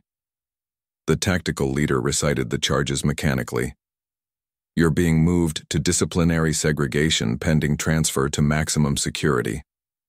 Darnell maintained his composure, though his mind raced. The administration was moving faster than expected, creating new charges to justify isolation beyond what the cafeteria incident could support. "Who's the alleged victim? Save it for your lawyer if you can find one who will touch you after this." The tactical leader nodded to his team. "Move him." They marched Darnell through the segregation unit to a section he'd never seen, a corridor of 6 specialized cells reserved for the most dangerous inmates. The hole within the hole, as it was known. The cell they placed him in was smaller than his previous one, with a solid steel door instead of bars. No window. A single light recessed in the ceiling behind shatterproof glass. Complete isolation. Meals once daily, the leader informed him as they removed his cuffs through the door slot. No rec time until transfer is authorized. As the door closed, plunging Darnell into a silence so complete he could hear his own heartbeat, he understood the administration's strategy with perfect clarity. This wasn't just about containing him anymore. It was about erasing him. The emergency hearing convened at 11:30 p.m. in Judge Marshall's chambers, a highly unusual time that spoke to the urgency Rosa had conveyed in her filings. Coldwater's legal team appeared via video conference, represented by sharp-suited corporate attorneys from the prison contractor's regional office. "Your Honor, these allegations are baseless," the lead attorney argued smoothly. "Inmate Carr has a documented history of gang leadership. The assault on inmate Miller followed established patterns of retribution. We have multiple witnesses." "Witnesses whose statements haven't been provided to counsel," Rosa interrupted, "and medical reports that conflict with the official timeline." Judge Marshall, a veteran jurist known for his methodical approach, peered over his reading glasses. "Ms. Benitez, you're alleging a conspiracy to frame your client. That's an extraordinary claim requiring extraordinary evidence. The evidence exists in security footage, in timeline discrepancies, and in witness statements that will crumble under scrutiny, Rosa replied. All I'm requesting is preservation of that evidence and emergency access to my client before his transfer. The corporate attorney leaned forward. Your Honor, the transfer order predates these incidents. It's standard procedure for security. Threat group leaders. The timing is suspiciously convenient, Rosa cut in, especially given the video evidence of Sergeant Kincaid's misconduct that will be published by morning. A momentary silence fell over the chambers. Judge Marshall's expression hardened. What video evidence? Rosa nodded to her assistant, who distributed copies of still images captured from the cafeteria video. Sergeant Kincaid drawing his weapon on an unarmed, compliant inmate over a portion-size dispute. The full video will be published in the Clarion Ledger's Midnight Digital Edition, along with documentation of the subsequent cover-up. The corporate attorneys huddled in whispered consultation, their composure visibly shaken. Judge Marshall studied the images, his expression revealing nothing. Finally, he looked up. I'm granting the emergency motion. All evidence related to both incidents will be preserved. Ms. Benitez will have access to her client before any transfer proceeds. He fixed the corporate attorneys with a stern gaze. And the court expects full compliance with discovery requirements. Any hint of obstruction will result in sanctions. We reconvene tomorrow at 2 p.m. for a full hearing. As Rosa gathered her materials, she caught the corporate attorney's whispered phone call. Inform Sturgis now. The race was on. Officer Travis Givens had just finished recording his video testimony when his phone vibrated with an anonymous message. They know it's you. Leave your house. Now. He grabbed the encrypted drive containing his testimony, his service weapon, and the go-bag he'd prepared 3 days earlier. As he slipped out his back door, he noticed the unmarked sedan parked across the street, 2 figures inside watching his house. Givens moved through his neighbor's yard, keeping to the shadows, thankful for his military training as he made his way to the emergency rendezvous point he'd arranged with Melissa. His career was over, his safety compromised, but his resolve had never been stronger. The video testimony he'd recorded detailed everything: Kincaid's history of abuse, the falsified reports, Dobbin's intimidation tactics, Sturgis's orchestration of the cover-up. It was his insurance policy, his leverage, and perhaps most importantly, his confession. If anything happened to him now, the truth wouldn't die with him. In the general population blocks, the midnight lockdown count was disrupted by an unusual energy. Inmates standing at their cell doors, watching the guards with newfound intensity, murmuring among themselves as the news spread. Smoke paced his cell, processing the intelligence his network had gathered. The attack on Miller, Darnell's transfer to disciplinary segregation, the emergency court hearing, the imminent publication of the video. The pieces were falling into place faster than anyone had anticipated. The administration was getting desperate, and desperate men made mistakes. A folded paper slid under his cell door, passed along the tier through an elaborate relay system. Smoke unfolded it carefully, recognizing the precise handwriting of Washington, the elder who had cautioned patience. Media breaking story at midnight. Lawyer got emergency court order. Staged attack exposed. All blocks ready for signal. Smoke smiled grimly. The coalition he'd been building across racial lines, whites, blacks, Latinos, Asians, was prepared. What had begun as Darnell's personal humiliation had transformed into a unified movement demanding systemic change. He took out his last contraband pen and wrote his response. 0600 tomorrow. Peaceful non-compliance. No violence unless provoked. Pass the word. As the note made its journey back through the tier, Smoke sat on his bunk, mentally preparing for what would come. Darnell had always been the strategist, the voice of patience, but Darnell was isolated now, unreachable, counting on others to carry the mantle of leadership. Smoke would not let him down. Rosa arrived at Coldwater's main gate at 1:15 a.m. court, order in hand. Media representatives assembled behind her in a show of collective watchdog presence. The night supervisor studied the emergency order with visible discomfort. I'll need to verify this with the warden, he stalled. The warden has already been notified by your legal team, Rosa replied firmly. "And I remind you that obstruction of a court-ordered legal visit is contempt. I have Judge Marshall on standby."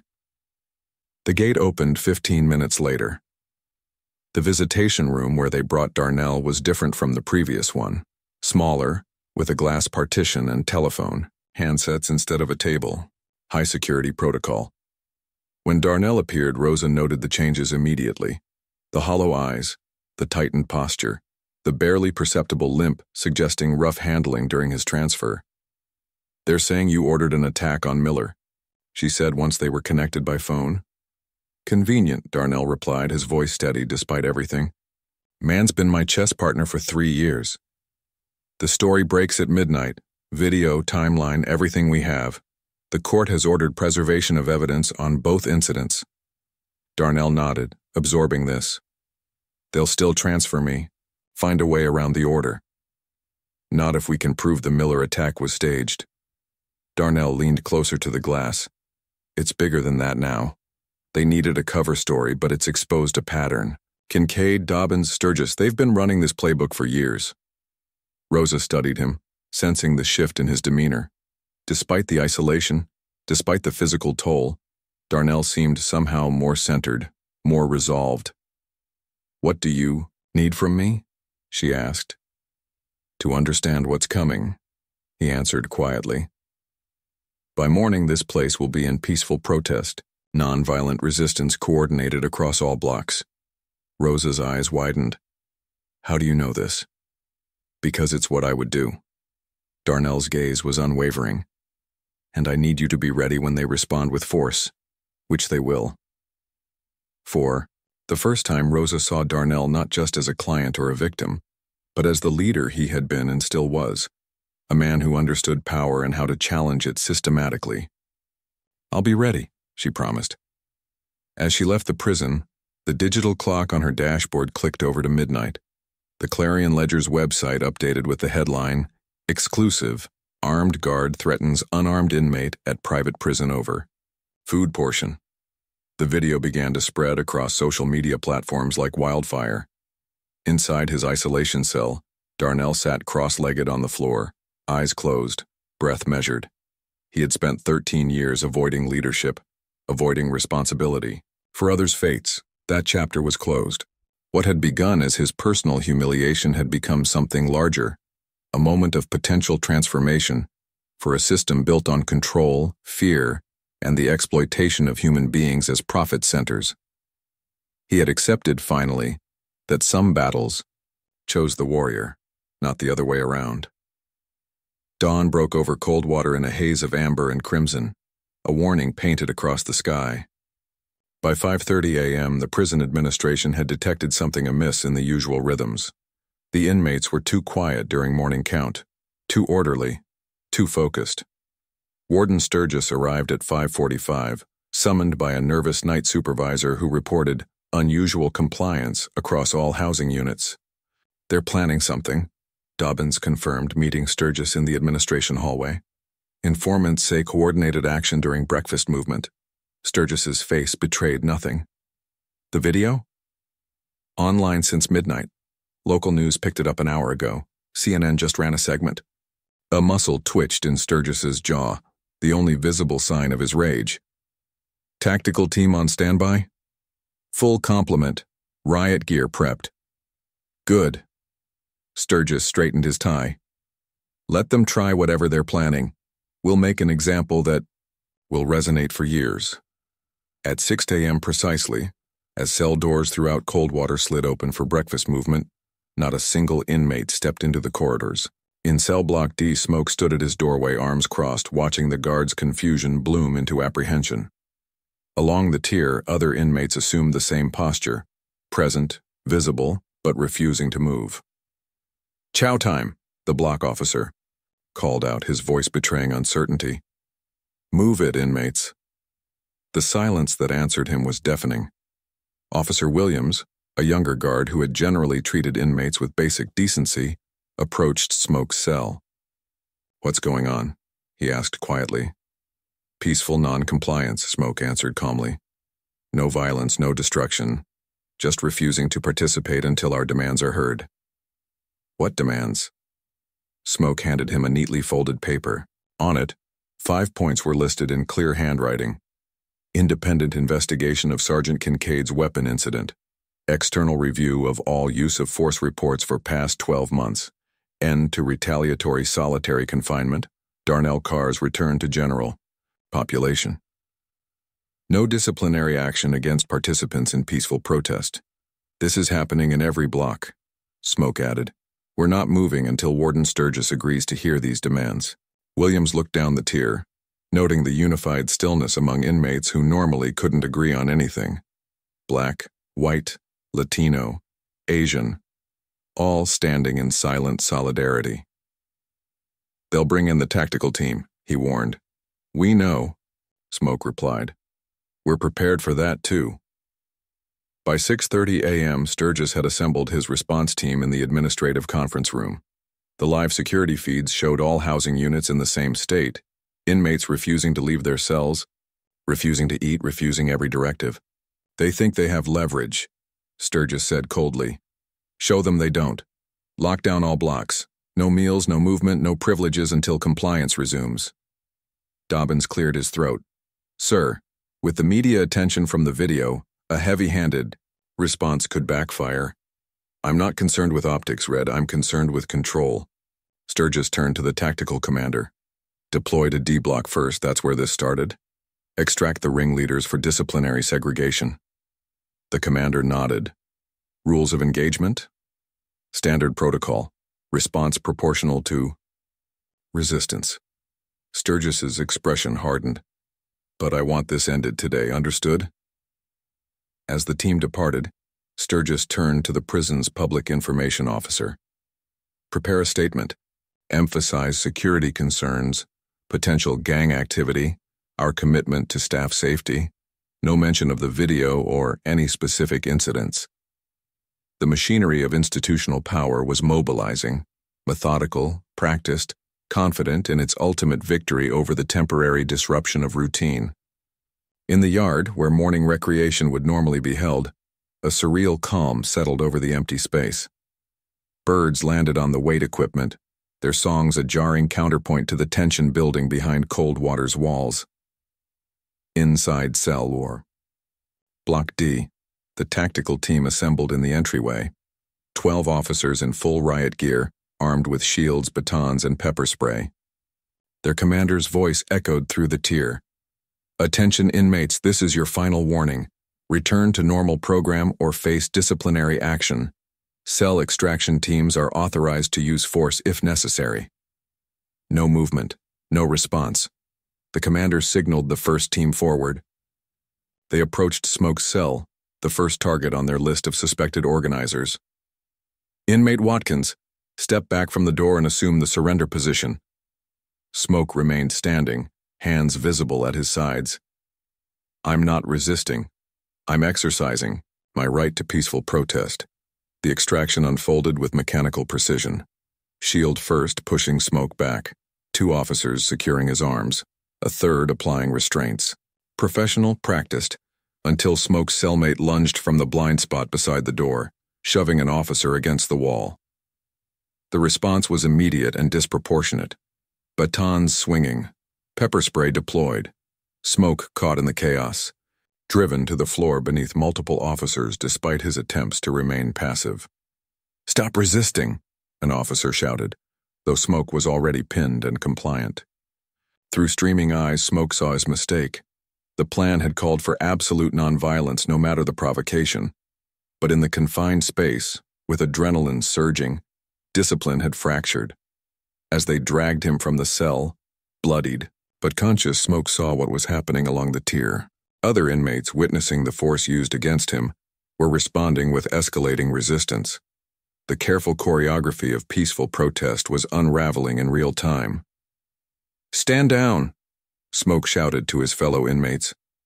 Stay peaceful, don't give them excuses. But his voice was lost in the growing chaos. In seconds, the controlled extraction had devolved into a tier-wide confrontation.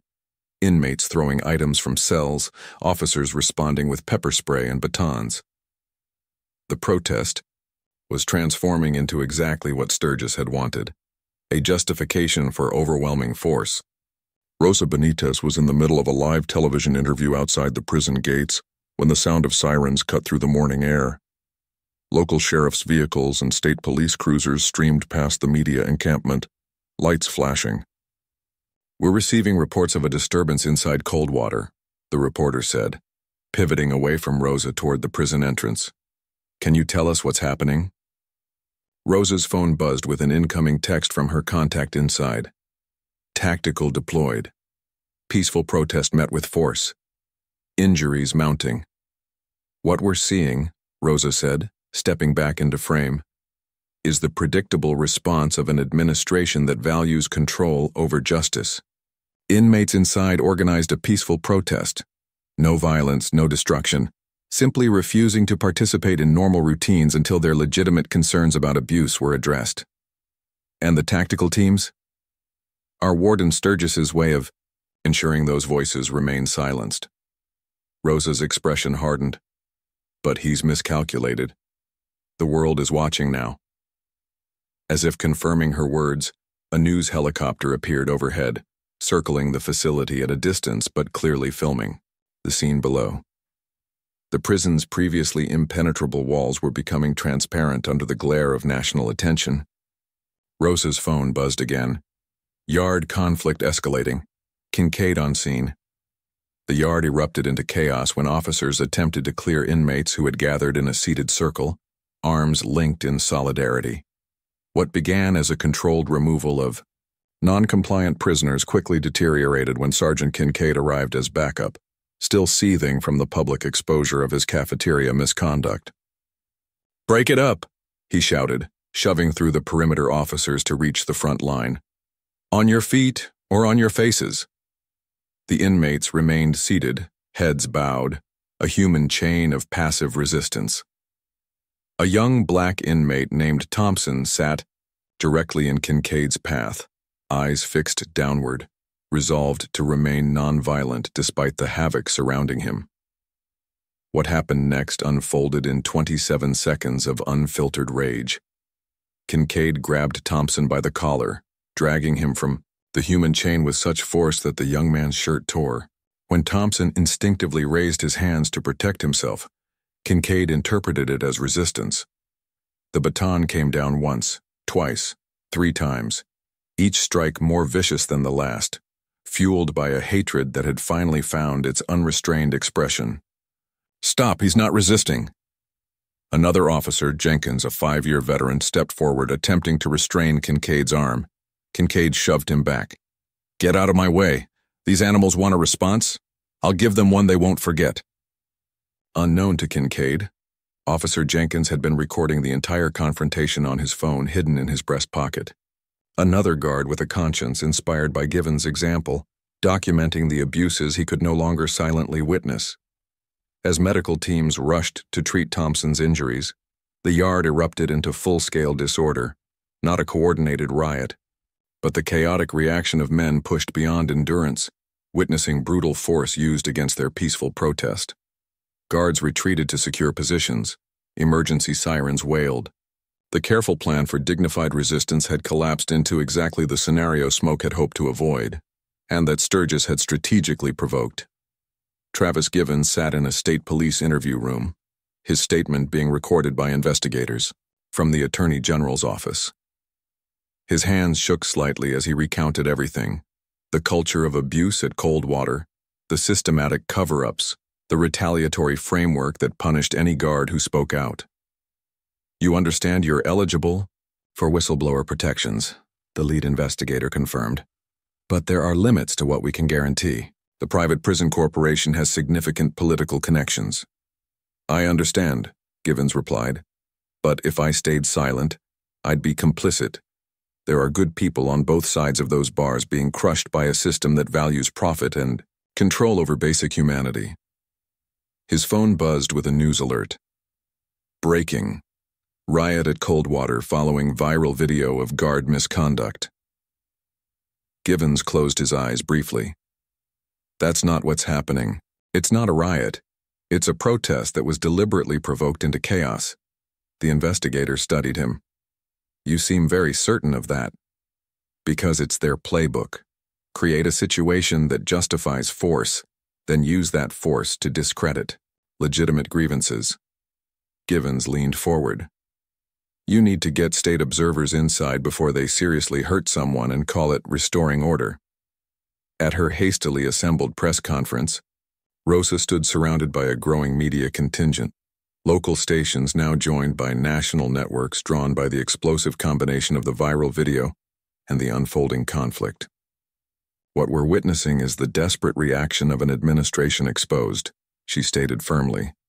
The peaceful protest inside Coldwater was organized in response to documented abuses, not just the weapon incident involving Sergeant Kincaid, but a pattern of misconduct that includes framing inmates for violence they didn't commit.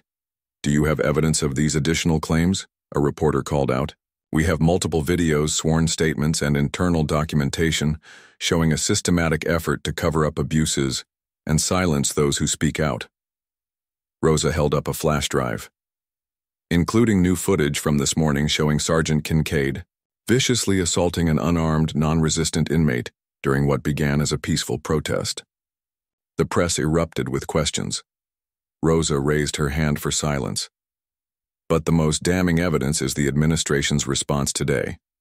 Rather than address legitimate grievances, they deployed tactical teams against inmates engaged in nonviolent protest. Her voice hardened. I'm calling on the governor to immediately deploy state observers to Coldwater, to place the facility under emergency oversight, and to launch a full investigation into Warden Sturgis and his leadership team. As if on cue, her phone lit up with an incoming call from the governor's chief of staff. The external pressure had finally reached critical mass.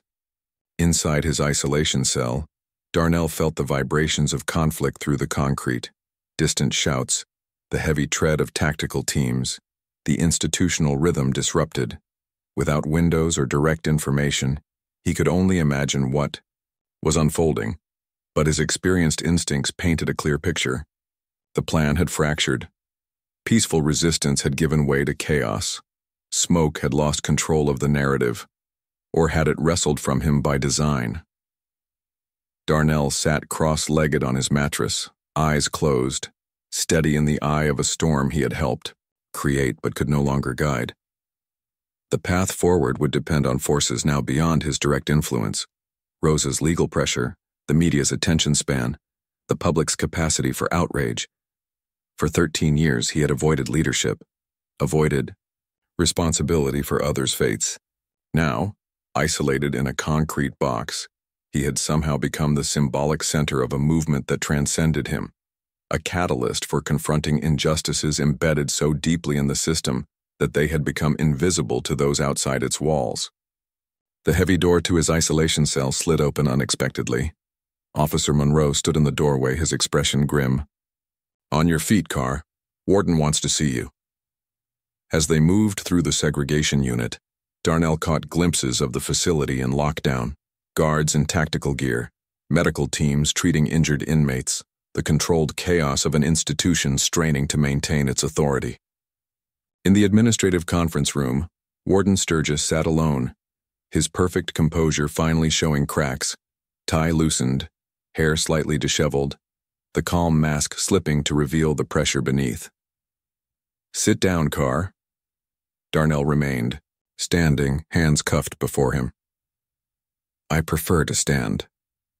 Sturgis studied him with cold calculation. You think you've won something today? This isn't about winning. It's about truth, accountability. Truth? Sturgis laughed mirthlessly. The truth is there are no heroes in this story, Carr. Not you, with your history of violence. Not your protege Watkins, who just provoked a riot that injured 12 people. Not Officer Givens, whose career is over. Everyone loses. Some losses are worth the cost, Darnell replied evenly. Sturgis leaned forward. Let me tell you what happens next. The governor sends observers. There's an investigation. I might even be reassigned, but the system remains. The corporation still has its contracts. The beds still need to be filled for profit margins to be met. His eyes narrowed. And you? You'll be transferred so deep into the system that this brief moment of fame will feel like a distant dream. Darnell met his gaze without flinching. You still don't understand what's happening, do you? This stopped being about me the moment Kincaid pulled that weapon. It became about something bigger, something that was already building in every prison, in every community, tired of seeing authority without accountability. For a moment, uncertainty flickered across Sturgis's face, the first genuine emotion Darnell had seen from him. The governor's office is on line 1, his assistant's voice announced through the intercom. Sturgis maintained eye contact with Darnell as he answered. This is Warden Sturgis. Yes, sir. The situation is under control. I understand. Of course, we welcome state observers. As the conversation continued, Darnell recognized the tone, the beginning of institutional retreat, of blame allocation, of damage control. The machinery that had seemed so invincible was recalibrating in real time. When Sturgis hung up, the mask of control had fully slipped. Take him back to segregation, he ordered Monroe. Maintain full isolation protocols. As Darnell was led out, Sturgis called after him. This changes nothing, Carr. The system always wins in the end. Darnell glanced back, his expression serene despite everything. Not always, Warden. Not always. The corporate statement was released at 9 a.m., precisely 24 hours after the yard confrontation. Its carefully crafted language revealed as much in its omissions as its assertions. Correct Corp announces the temporary administrative reassignment of Warden Lyle Sturgis, pending a comprehensive review of operational protocols at Coldwater Correctional Facility. This action reflects our unwavering commitment to transparency and accountability. Regional Director Marcus Hightower will assume interim oversight effective immediately. Correct Corp maintains its dedication to the safety of staff and inmates, while cooperating fully with state officials during this review process. No mention of the videos, no acknowledgement of excessive force, no reference to the systemic abuses that had precipitated the crisis. Rosa read the statement with a mixture of satisfaction and wariness as she prepared for her morning briefing with the coalition of civil rights organizations that had rallied to support her case.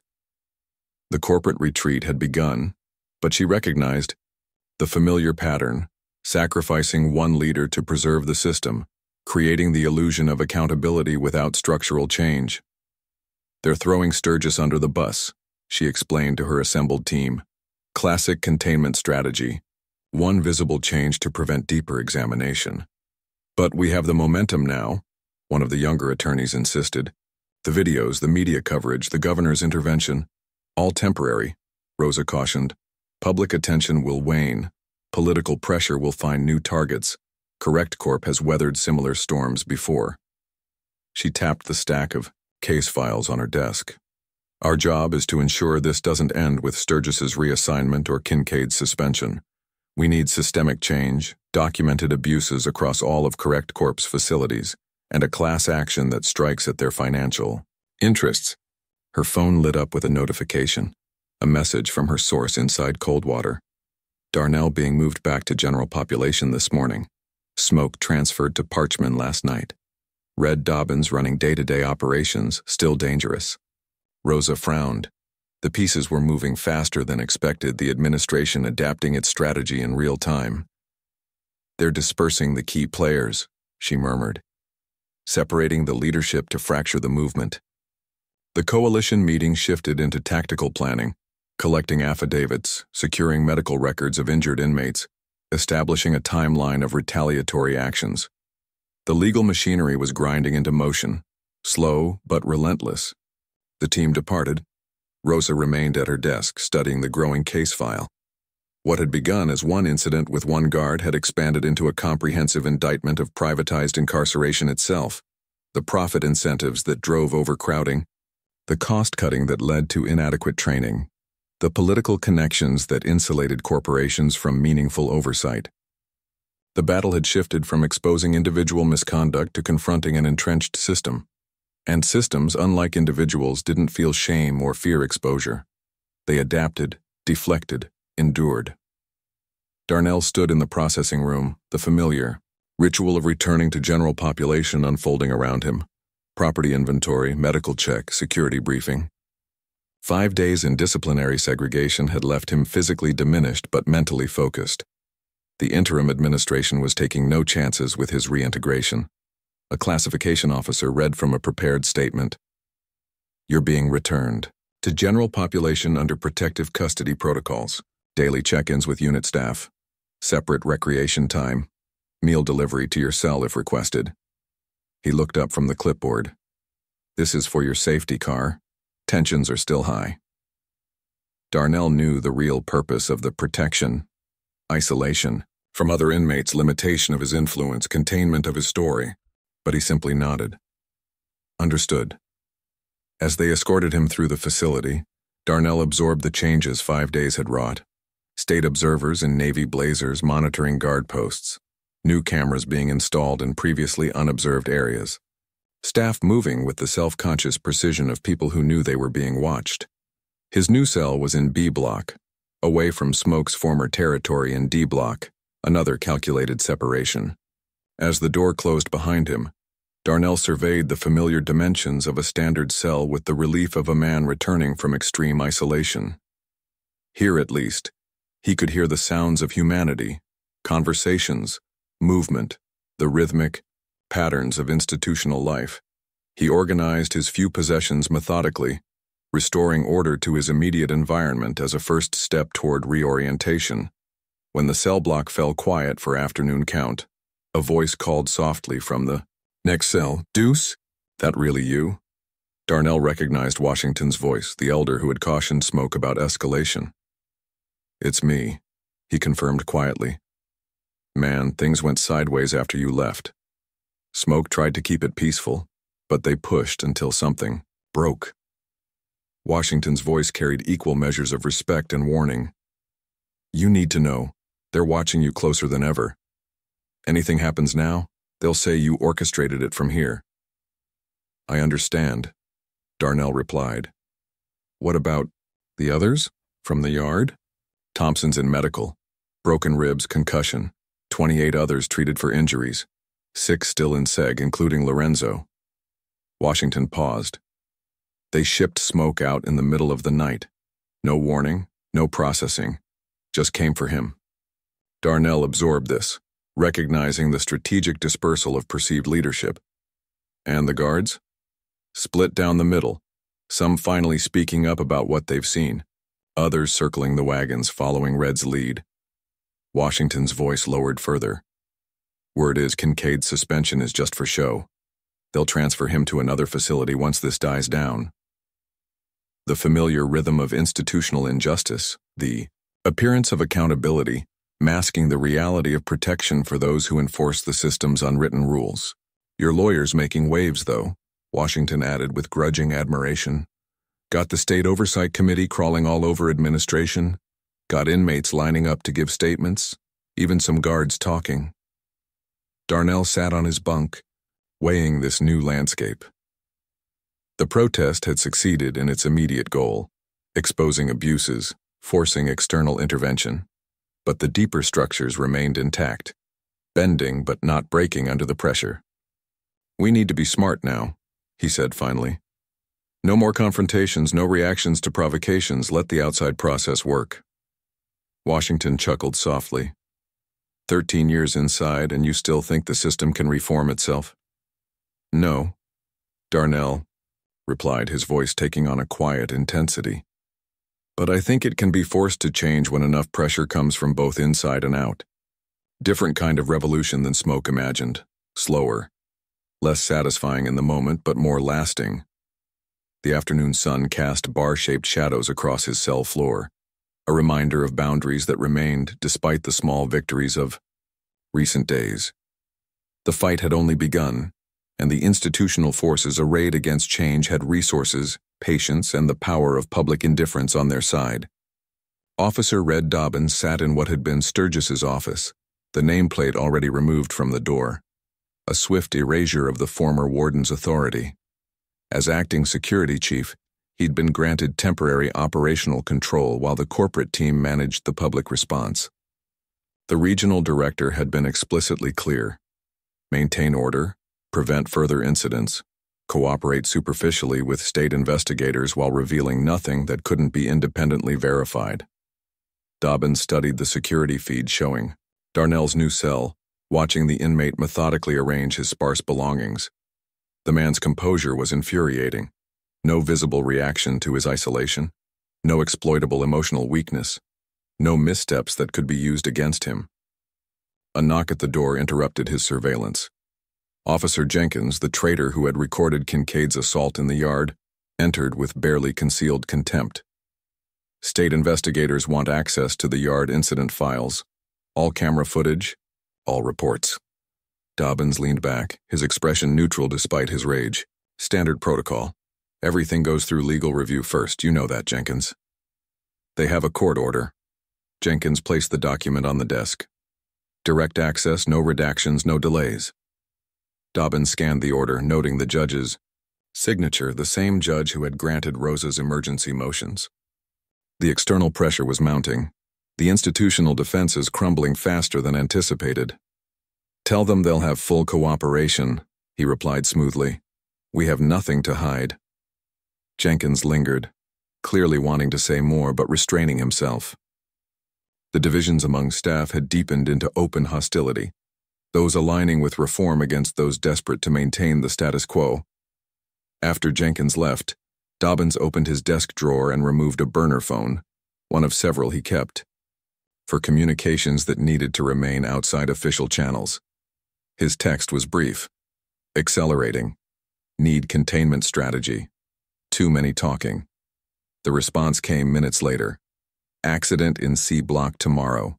Target ready. Will neutralize primary. Witness and create distraction from investigations. Dobbins deleted the exchange and returned to monitoring the security feeds, his confidence partially restored. The system had weathered similar challenges before. Individual players might fall, but the machinery itself endured. Travis Givens had never imagined that doing the right thing would feel so much like drowning. The past week had swept away every certainty in his life, his career, his safety, his faith in institutions he'd once trusted. The safe house provided by the attorney general's witness protection team was sparse but secure, a nondescript apartment in a mid-sized town 3 hours from Coldwater. Melissa had joined him 2 days ago, after their home had received the first of several threatening phone calls. How long do we stay here? She asked, sitting beside him on the couch as he prepared for another day of deposition testimony. Until the grand jury convenes. Maybe longer. Givens took her hand, feeling the unfamiliar weight of displacement and uncertainty. I'm sorry, Mel. I never thought it would go this far. You did the right thing, she reminded him. That has to matter.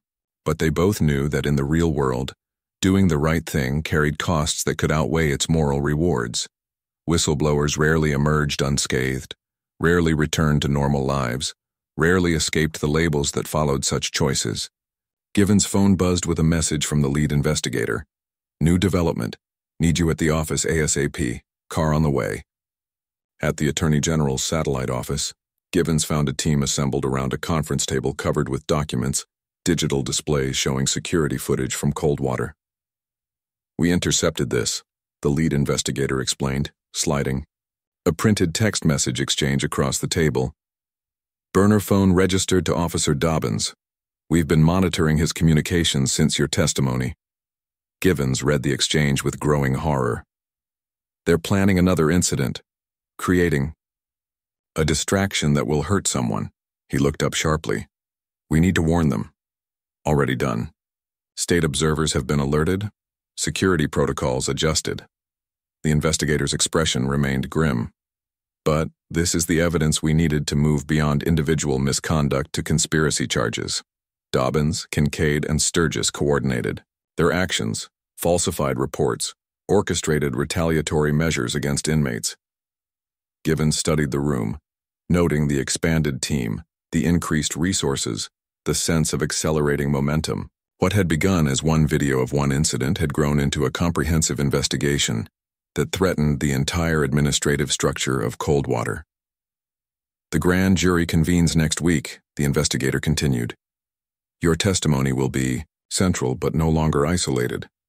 We have 3 other officers cooperating, plus surveillance evidence, plus financial records showing pattern and practice.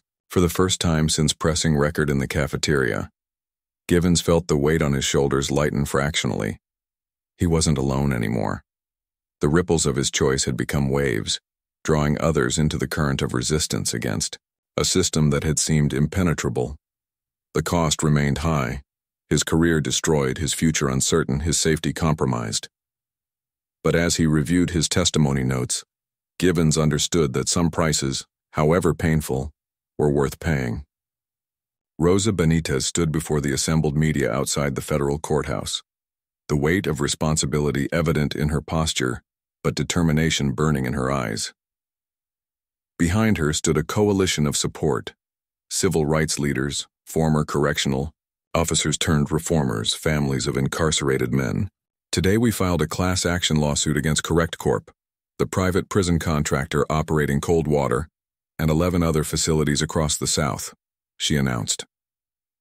This action represents not just Darnell Carr or the inmates injured during the recent protest, but hundreds of individuals who have suffered under systematic abuses enabled by profit-driven incarceration. The lawsuit was comprehensive. Excessive force claims, retaliation patterns, falsified records, inadequate training, deliberate indifference to medical needs. The financial penalties sought were substantial enough to threaten Correct Corp's quarterly projections, drawing immediate attention from shareholders and board members. The temporary removal of one warden or suspension of one sergeant doesn't address the root causes, Rosa continued. The very structure of private incarceration creates incentives for overcrowding, understaffing, and cutting corners on basic human dignity. This lawsuit aims to force systemic changes through the one language corporations truly understand: financial accountability. As reporters shouted questions, Rosa maintained her focus, neither overpromising nor underplaying the challenges ahead. She had been here before, standing before cameras, challenging powerful institutions, navigating the gulf between legal victory and actual justice. The difference this time was scale.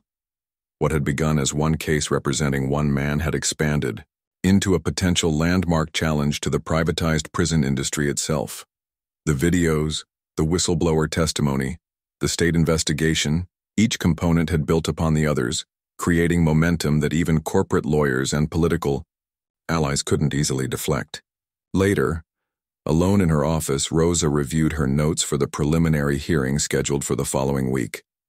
The legal battle would be protracted, possibly lasting years, as appeals and motions worked through the system. Public attention would wane. Political priorities would shift. Financial resources would be tested.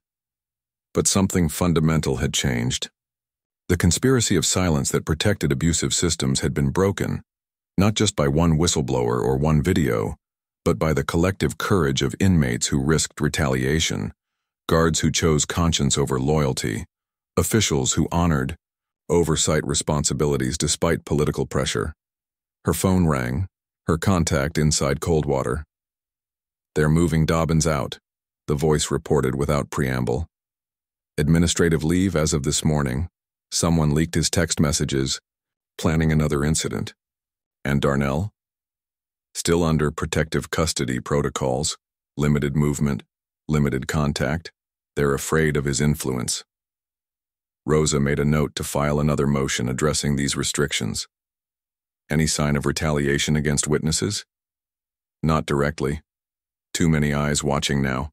But they're documenting everything, building files for later when attention moves on. The voice paused. "This isn't over, Rosa. The system bends when forced, but it doesn't break easily." "I know," she replied, determination hardening her voice. "That's why we keep pushing." As she hung up, Rosa turned to the window, watching the sunset paint the Jackson skyline in fading light. The familiar weariness of fighting institutional power settled in her bones, but alongside it grew something less familiar, the cautious hope that this time perhaps change might extend beyond symbolic victories. Night fell over Coldwater, the facility unnaturally quiet under the watchful eyes of state observers stationed throughout the complex. In his cell, Darnell sat cross-legged on his bunk, a letter from Rosa in his hands detailing the class action. filing and its potential implications. The lawsuit would take years.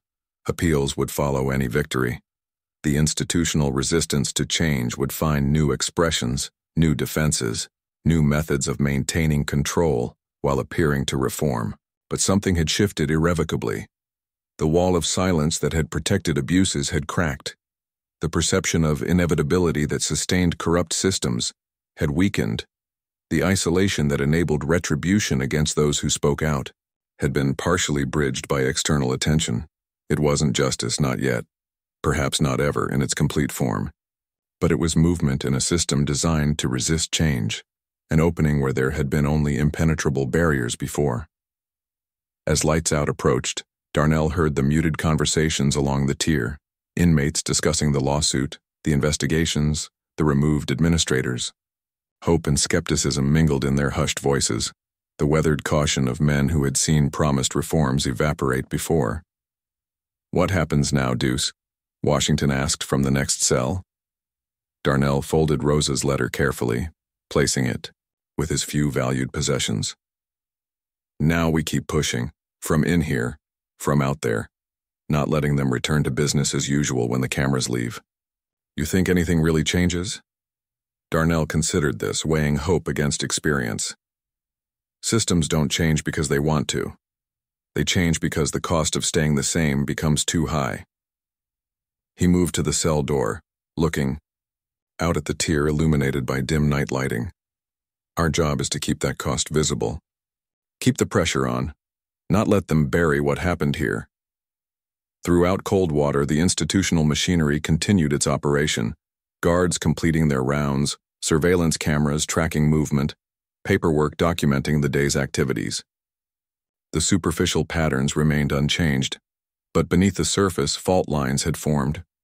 Trust had fractured between administration and staff, between officers who had chosen sides, between the corporate entity and its political supporters.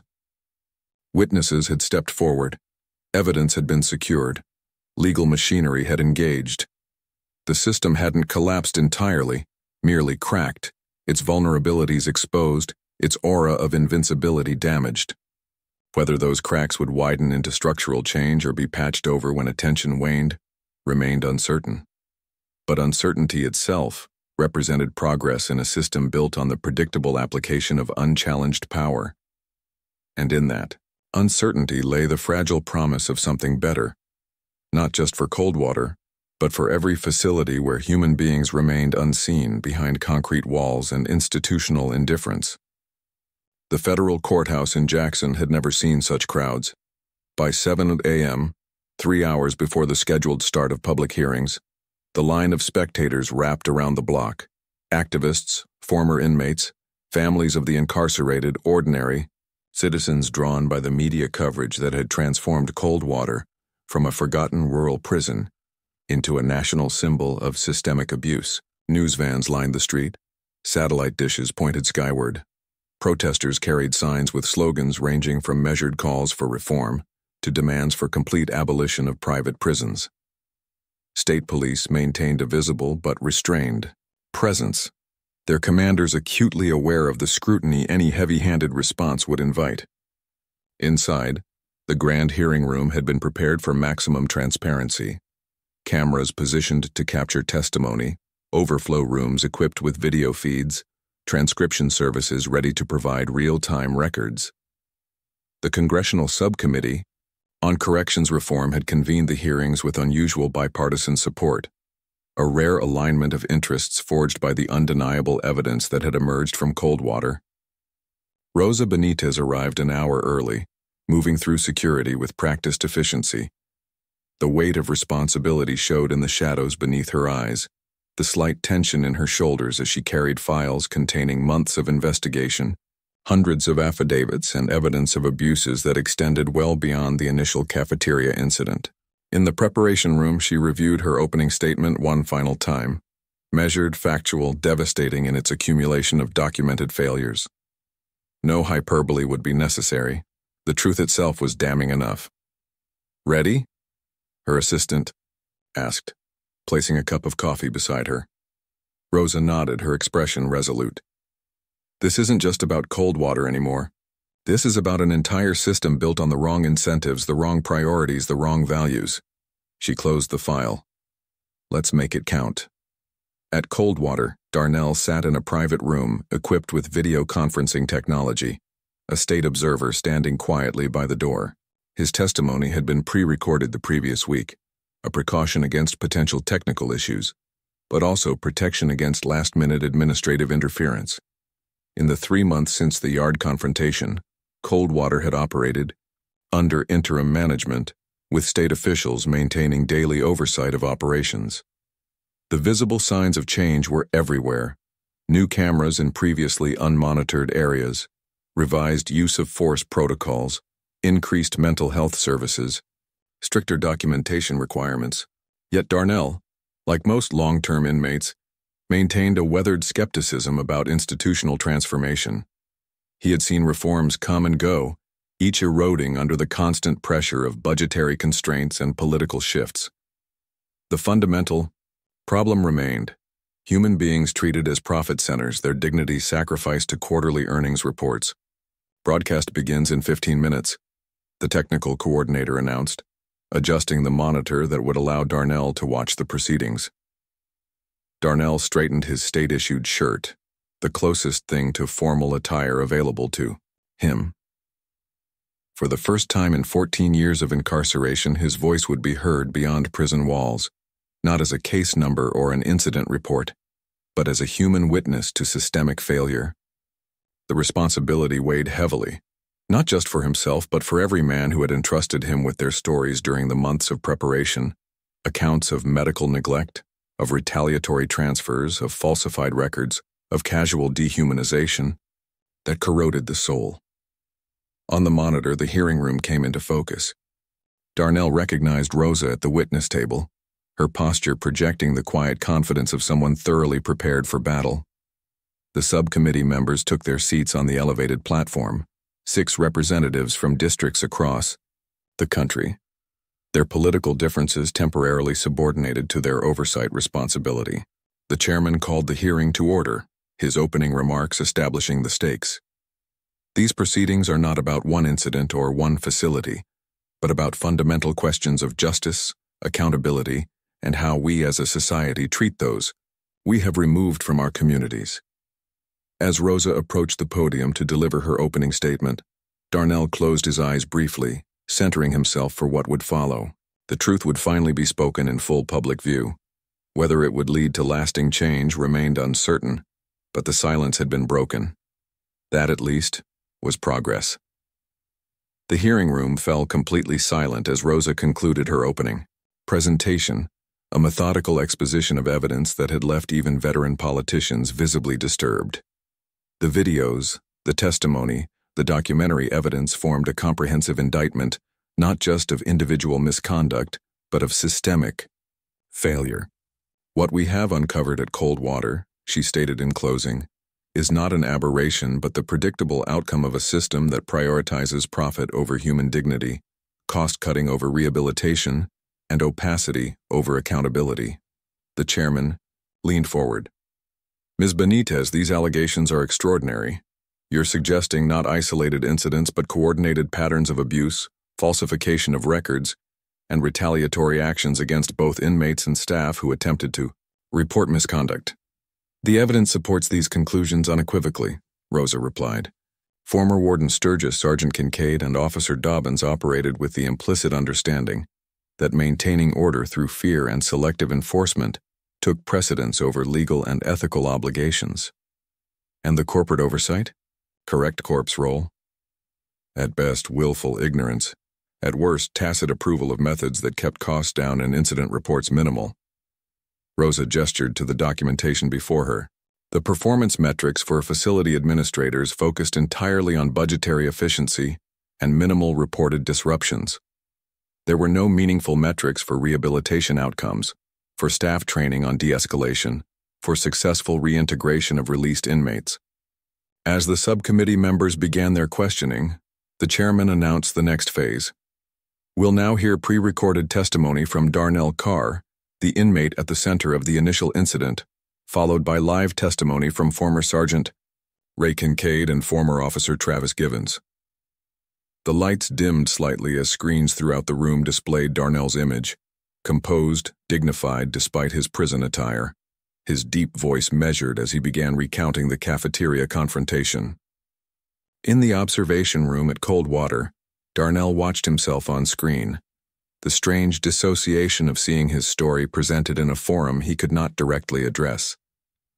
The testimony had been carefully prepared, focusing not on personal grievance, but on systematic issues, on patterns rather than isolated events, on solutions rather than recriminations. The weapon incident was merely a visible manifestation of what happens daily beyond public view, his recorded voice explained. The dehumanization, the arbitrary enforcement, the lack of meaningful oversight, these create conditions where both inmates and officers lose their moral compass. Both become trapped in a system that rewards the worst impulses and punishes the best. As his testimony continued, documenting not just his own experiences but those of dozens of other inmates who had shared their stories, Darnell noted the attentiveness of the subcommittee members, their expressions shifting from political calculation to genuine concern. Truth had power, not always the power to change systems immediately, but the power to make denial and indifference more difficult to maintain. Ray Kincaid's appearance at the witness table projected defiance, undermined by visible anxiety. 3 months of administrative leave had drained his confidence but not his resentment. His attorney sat beside him, occasionally placing a cautioning hand on his arm when answers veered towards self-incrimination. "Sergeant Kincaid," the chairwoman began, "the video evidence clearly shows you drawing your weapon on an unarmed, compliant inmate during a dispute over food portions. Can you explain the security threat that justified such a response?" Kincaid shifted uncomfortably. "Ma'am, Coldwater houses violent offenders. Carr has a history of gang leadership. The situation required immediate control to prevent escalation. Yet in 14 years at Coldwater, Mr. Carr had no disciplinary incidents prior to your confrontation. Not one." The chairwoman consulted her notes. "In contrast, your personnel file from your previous position as a sheriff's deputy contains 3 excessive force complaints that were settled by the county. Those complaints were never proven. They were settled for substantial sums," the chairwoman corrected. "And Correct Corp hired you despite these red flags. Did you disclose these incidents during your hiring process?" Kincaid glanced at his attorney. "I don't recall specifically." "You don't recall whether you mentioned 3 excessive force settlements on your employment application?" His demeanor hardened. "Look, Coldwater isn't a summer camp. These aren't misunderstood choir boys. Maintaining order requires a firm approach." His voice rose slightly. "You sit in your comfortable hearing room judging officers who put their safety on the line every day dealing with violent criminals." "Mr. Carr was standing motionless when you drew your weapon," another committee member interrupted. "What specific action did he take that you perceived as threatening?" As Kincaid's testimony devolved into contradictions and justifications, his credibility eroded visibly. The narrative he had maintained for years, of necessary force, of dangerous inmates, of misunderstood protocols, collapsed under specific questioning about documented incidents. By the time he was dismissed, his testimony had accomplished what Rosa could not have achieved through direct accusation, self-incrimination through inconsistency, through the exposure of biases so deeply ingrained he could not recognize them even when confronted with their consequences. Travis Givens approached the witness table with the quiet dignity of someone who had lost everything except his integrity. 3 months in protected status had changed him. His face thinner, his eyes more watchful, his demeanor more measured. He had paid the whistleblower's price. Career destroyed, safety compromised, future uncertain. Yet as he took the oath, his voice remained steady, his gaze direct. He had prepared for this moment since pressing record in the cafeteria, the moment when private moral choice became public testimony. "Officer Givens," the chairman began, "what prompted you to record the incident between Sergeant Kincaid and Inmate Carr?" Givens paused, considering. "It wasn't a calculated decision. It was instinctive. I saw a weapon drawn on an unarmed man who was fully compliant. Everything in my training, military and corrections, told me this was wrong. And after recording it, "I was afraid," Givens admitted. "I knew what happened to officers who broke the code of silence. But I kept thinking about what could have happened if that gun had discharged, intentionally or accidentally. A man could have died over a food portion, and the report would have justified it." For the next hour, Givens detailed the culture of Coldwater, the implicit expectations, the falsified reports, the pressure to maintain control through intimidation rather than proper procedure. His testimony was precise, factual, and devastating in its implications for institutional oversight. The problem wasn't just individual officers, he explained. It was a system that rewarded certain behaviors and punished others. Keeping incidents off the books was valued more than preventing them. Loyalty to fellow officers mattered more than ethical conduct or inmate safety. "And the corporate management?" a committee member asked. "Correct Corp's role?" "They created the incentives," Givens replied simply. "Minimize costs, minimize reported incidents, maximize billable inmate days. The methods were left to local administration, with plausible deniability built into every layer of oversight." As his testimony concluded, Givens looked directly into the cameras broadcasting the hearing nationwide. What happened at Coldwater isn't unique. It's happening in facilities across the country where profit motives determine human conditions. The only unusual thing about our case is that the evidence couldn't be buried this time. In the observation room at Coldwater, Darnell watched Givens' testimony with profound respect. The former guard had sacrificed everything to stand by his principles, a rare courage in a system designed to punish moral clarity. For the first time in years, Darnell felt something unexpected: hope. Not the fragile hope of personal clemency or improved conditions, but the deeper hope that systems, however entrenched, could be changed when enough voices joined in demanding accountability. The hearings continued for 3 days, each testimony building upon the previous to create a comprehensive picture of institutional failure. Former administrators, medical staff, family members of inmates, and corrections experts all contributed pieces to a mosaic of systemic dysfunction. On the final day, the subcommittee announced its preliminary findings and recommendations. Coldwater Correctional Facility will remain under federal monitoring for a minimum of 3 years.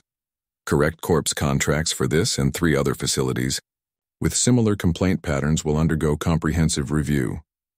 We are recommending criminal investigations into the actions of former Warden Sturgis, Sergeant Kincaid, and Officer Dobbins. Most significantly, we are drafting legislation to create new oversight mechanisms for all private correctional facilities receiving federal funding, with transparency requirements, whistleblower protections, and meaningful consequences for violations of basic human rights standards. As Rosa packed her materials after the final session, a sense of qualified victory settled over her. The outcome exceeded what she had initially thought possible. Not just accountability for individual misconduct, but the beginning of structural reform. Yet experience had taught her the difference between announced intentions and implemented changes, between drafted legislation and enacted law. The corporate interests that profited from incarceration maintained powerful lobbying operations, political connections, and the advantage of public attention spans that inevitably shifted to new crises. "This is just the beginning," she told her team as they left the courthouse.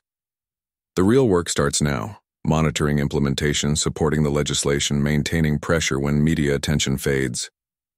The path ahead would be long, with successes and setbacks, progress and backlash. But something fundamental had shifted. The conspiracy of silence had been broken, the myth of inevitability challenged, the human cost of systematized indifference made visible to those with the power to demand change. 1 month after the hearings, Darnell walked the yard alone during his designated recreation period. The spring sunshine felt different somehow, not warmer or brighter in any measurable way, but carrying the subtle energy of potential transformation. Coldwater itself showed visible signs of change. New administrators moved through the facility with the cautious awareness of being under scrutiny. Guards modified their approaches, more careful in their language and actions. Oversight officers from the federal monitoring team maintained a constant presence, their clipboards and cameras reminders that darkness thrived in the absence of witnesses. Whether these changes would endure beyond the spotlight of public attention remained uncertain. Institutional memory was short. Priorities shifted with political winds. Budget constraints always threatened reforms that required additional resources. Yet something had changed within the inmate population itself. A straightening of shoulders, a directness of gaze, a collective awareness that their humanity had been, however briefly, acknowledged in forums of power. They moved differently now, spoke differently, carried themselves with the subtle dignity of those who had been seen. As Darnell completed his circuit of the yard, a younger inmate nodded respectfully as he passed. Then another, and another. Not deference to power, but recognition of moral authority. The acknowledgement that one man's refusal to accept dehumanization had created space for others to reclaim their own worth. Washington joined him on the final lap, matching his pace in companionable silence before finally speaking. "Heard anything about smoke?" "Still at Parchman," Darnell replied. "Rosa's working on getting him transferred back, but it's complicated." Washington nodded thoughtfully. "And Kincaid?" "Facing charges. Federal civil rights violations. Falsification of reports." Darnell shrugged slightly. "Whether they stick depends on political will, jury selection, a dozen other factors beyond our control." They walked another half-circuit before Washington spoke again. "You think any of this really changes things in the long run? Once the cameras leave? Once the next crisis pulls attention somewhere else?" Darnell considered this, weighing optimism against experience, hope against history. "I think change isn't a single moment or a single victory. It's accumulated pressure over time. It's making it harder to maintain the old ways without accountability. It's ensuring the next Kincaid thinks twice before pulling a weapon. The next, Givens feels empowered to speak up. The next Rosa has precedent to build upon."